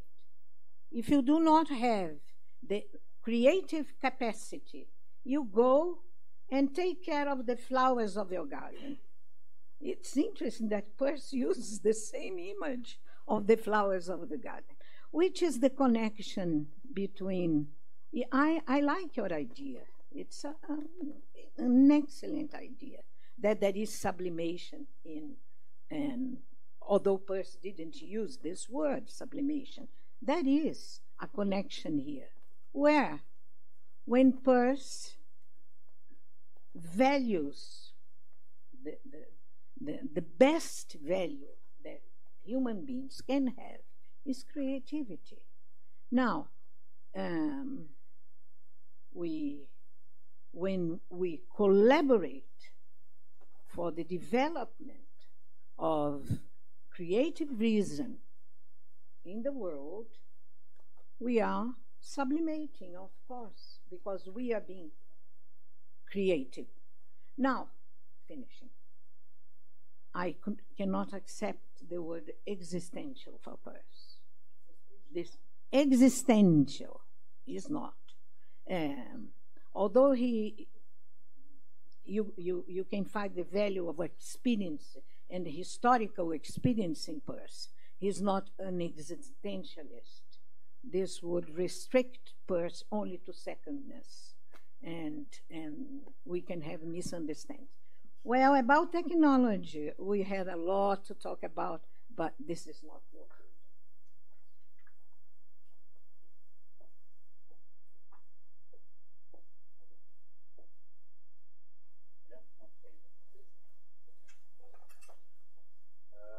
First, the questions of Cassiano.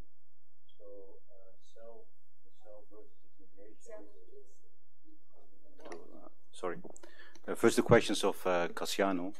Two questions, the self versus its negations and kind of a Hegelian dialectics that you find in Peirce. I think that's true. I do see there, to a great extent, similarities. Even Peirce indicated those similarities. Of course, I mean, his criticism of Hegel has always been that Hegel does not consider secondness. It's all thirdness.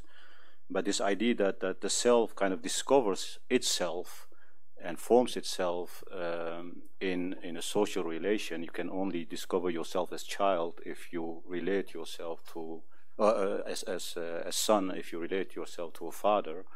I mean, you find it also in Hegel. Then the distinction between maybe I park this distinction between individual and society because also Lucia, almost all her questions revolve around that distinction. Going to this part of the machine, on the one hand, part of being part of the machine, and on the other hand, being God. I think that's just speculation. That's theory. I mean, there is no part of the machine on the one hand and God on the other. It's not that that you have the little people and then you have one, let's say, big person that just determines how we live, what kind of technologies we use, etc. We are all part of that game, and within that game, you can have a certain, or you can get some room to influence the game, but you can only do that in the game. You can, because there is no place outside the game. You want to add to that? You agree with Cassiano? Okay.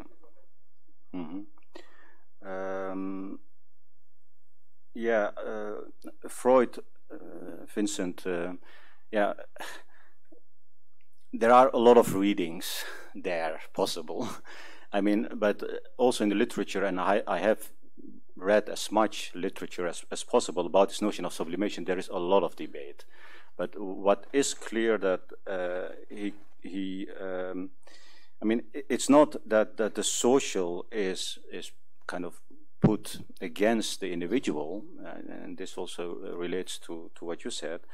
That's also why I spent so much time explaining or discussing this notion of extimacy in Lacan. And already implies that the social is in. But the point is how you, what kind of emphasis you put on the one or the other, and how you understand the relation between the two. And ultimately, I think, and there is also some evidence for that, that also Freud was influenced very much by Nietzsche. At least his notion of sublimation was very much influenced by Nietzsche.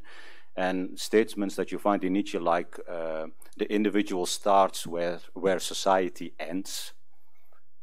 So there is always a kind of an animosity between the two. And I think Freud was ultimately influenced by that. Not that he does not recognize the importance or the kind of the tension between the two, but I don't see kind of an convincing kind of framework that overcomes that tension or try to show. Social adaptation. You make social adaptation is ideal, and I'm saying it's not. I'm saying it's creative work and meaningful relationships. We have to socially adapt in order to secure such relationships and work. Yeah. So that's my question. It's not about the social in general. Yeah.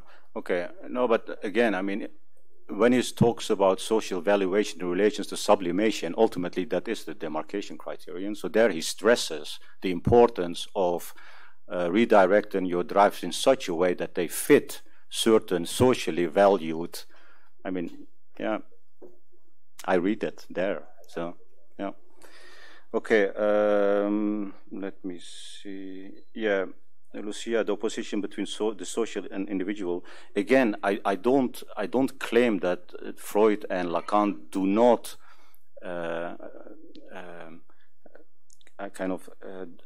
have not seen that the self or the individual has always been kind of contaminated, or in one way or another that the social is part of the individual. Again, I mean, the notion of extimacy is a very nice illustration of that. But the point is, again, that they seem to kind of, ultimately, if they are talking about the source of creativity, novelty, etc., it is the individual that they focus on, and society is to almost always, especially for Lacan, a source of restriction. So if he's talking about the realm of the real, so in his three categories, I mean, the symbolic order and the imaginary order are, of course, part of society, but then you have to, in one way or another, find emptiness or room by being close to the real, and that is always an attempt to kind of transgress certain societal values. I'm not so saying that we cannot speak about the individual or about the self. What I'm saying that they cannot be taken as the starting point, because the starting point is social, is collective, because we are social beings. Then ego, and then the idea of the individual is introduced, but from another starting point. Otherwise, we are again cultivating this narcissistic idea of the ego. Yeah, but I do agree with that. Again, I mean, the starting point, as I indicated many times, also the starting point of Lacan is that we are born and already shaped by social environment. Not social environment, language. Yeah, but part of the symbolic order is language, laws, customs. I mean, we are spoken before we are born. We have a name. Okay. Yeah. Okay. Sorry. We have another session and so we have to continue our discussion on food. And I would like to thank very much both the presenter and the commentator. Thank you. Thank you. Marcela are going to talk with you with her question. Okay? Thank you very much. See you at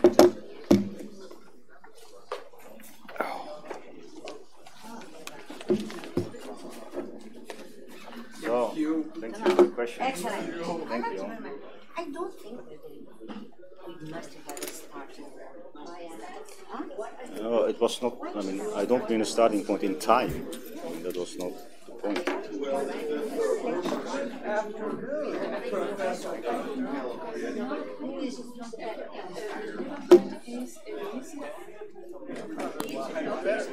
Okay, so I'm asking right now, what are they looking for? What are they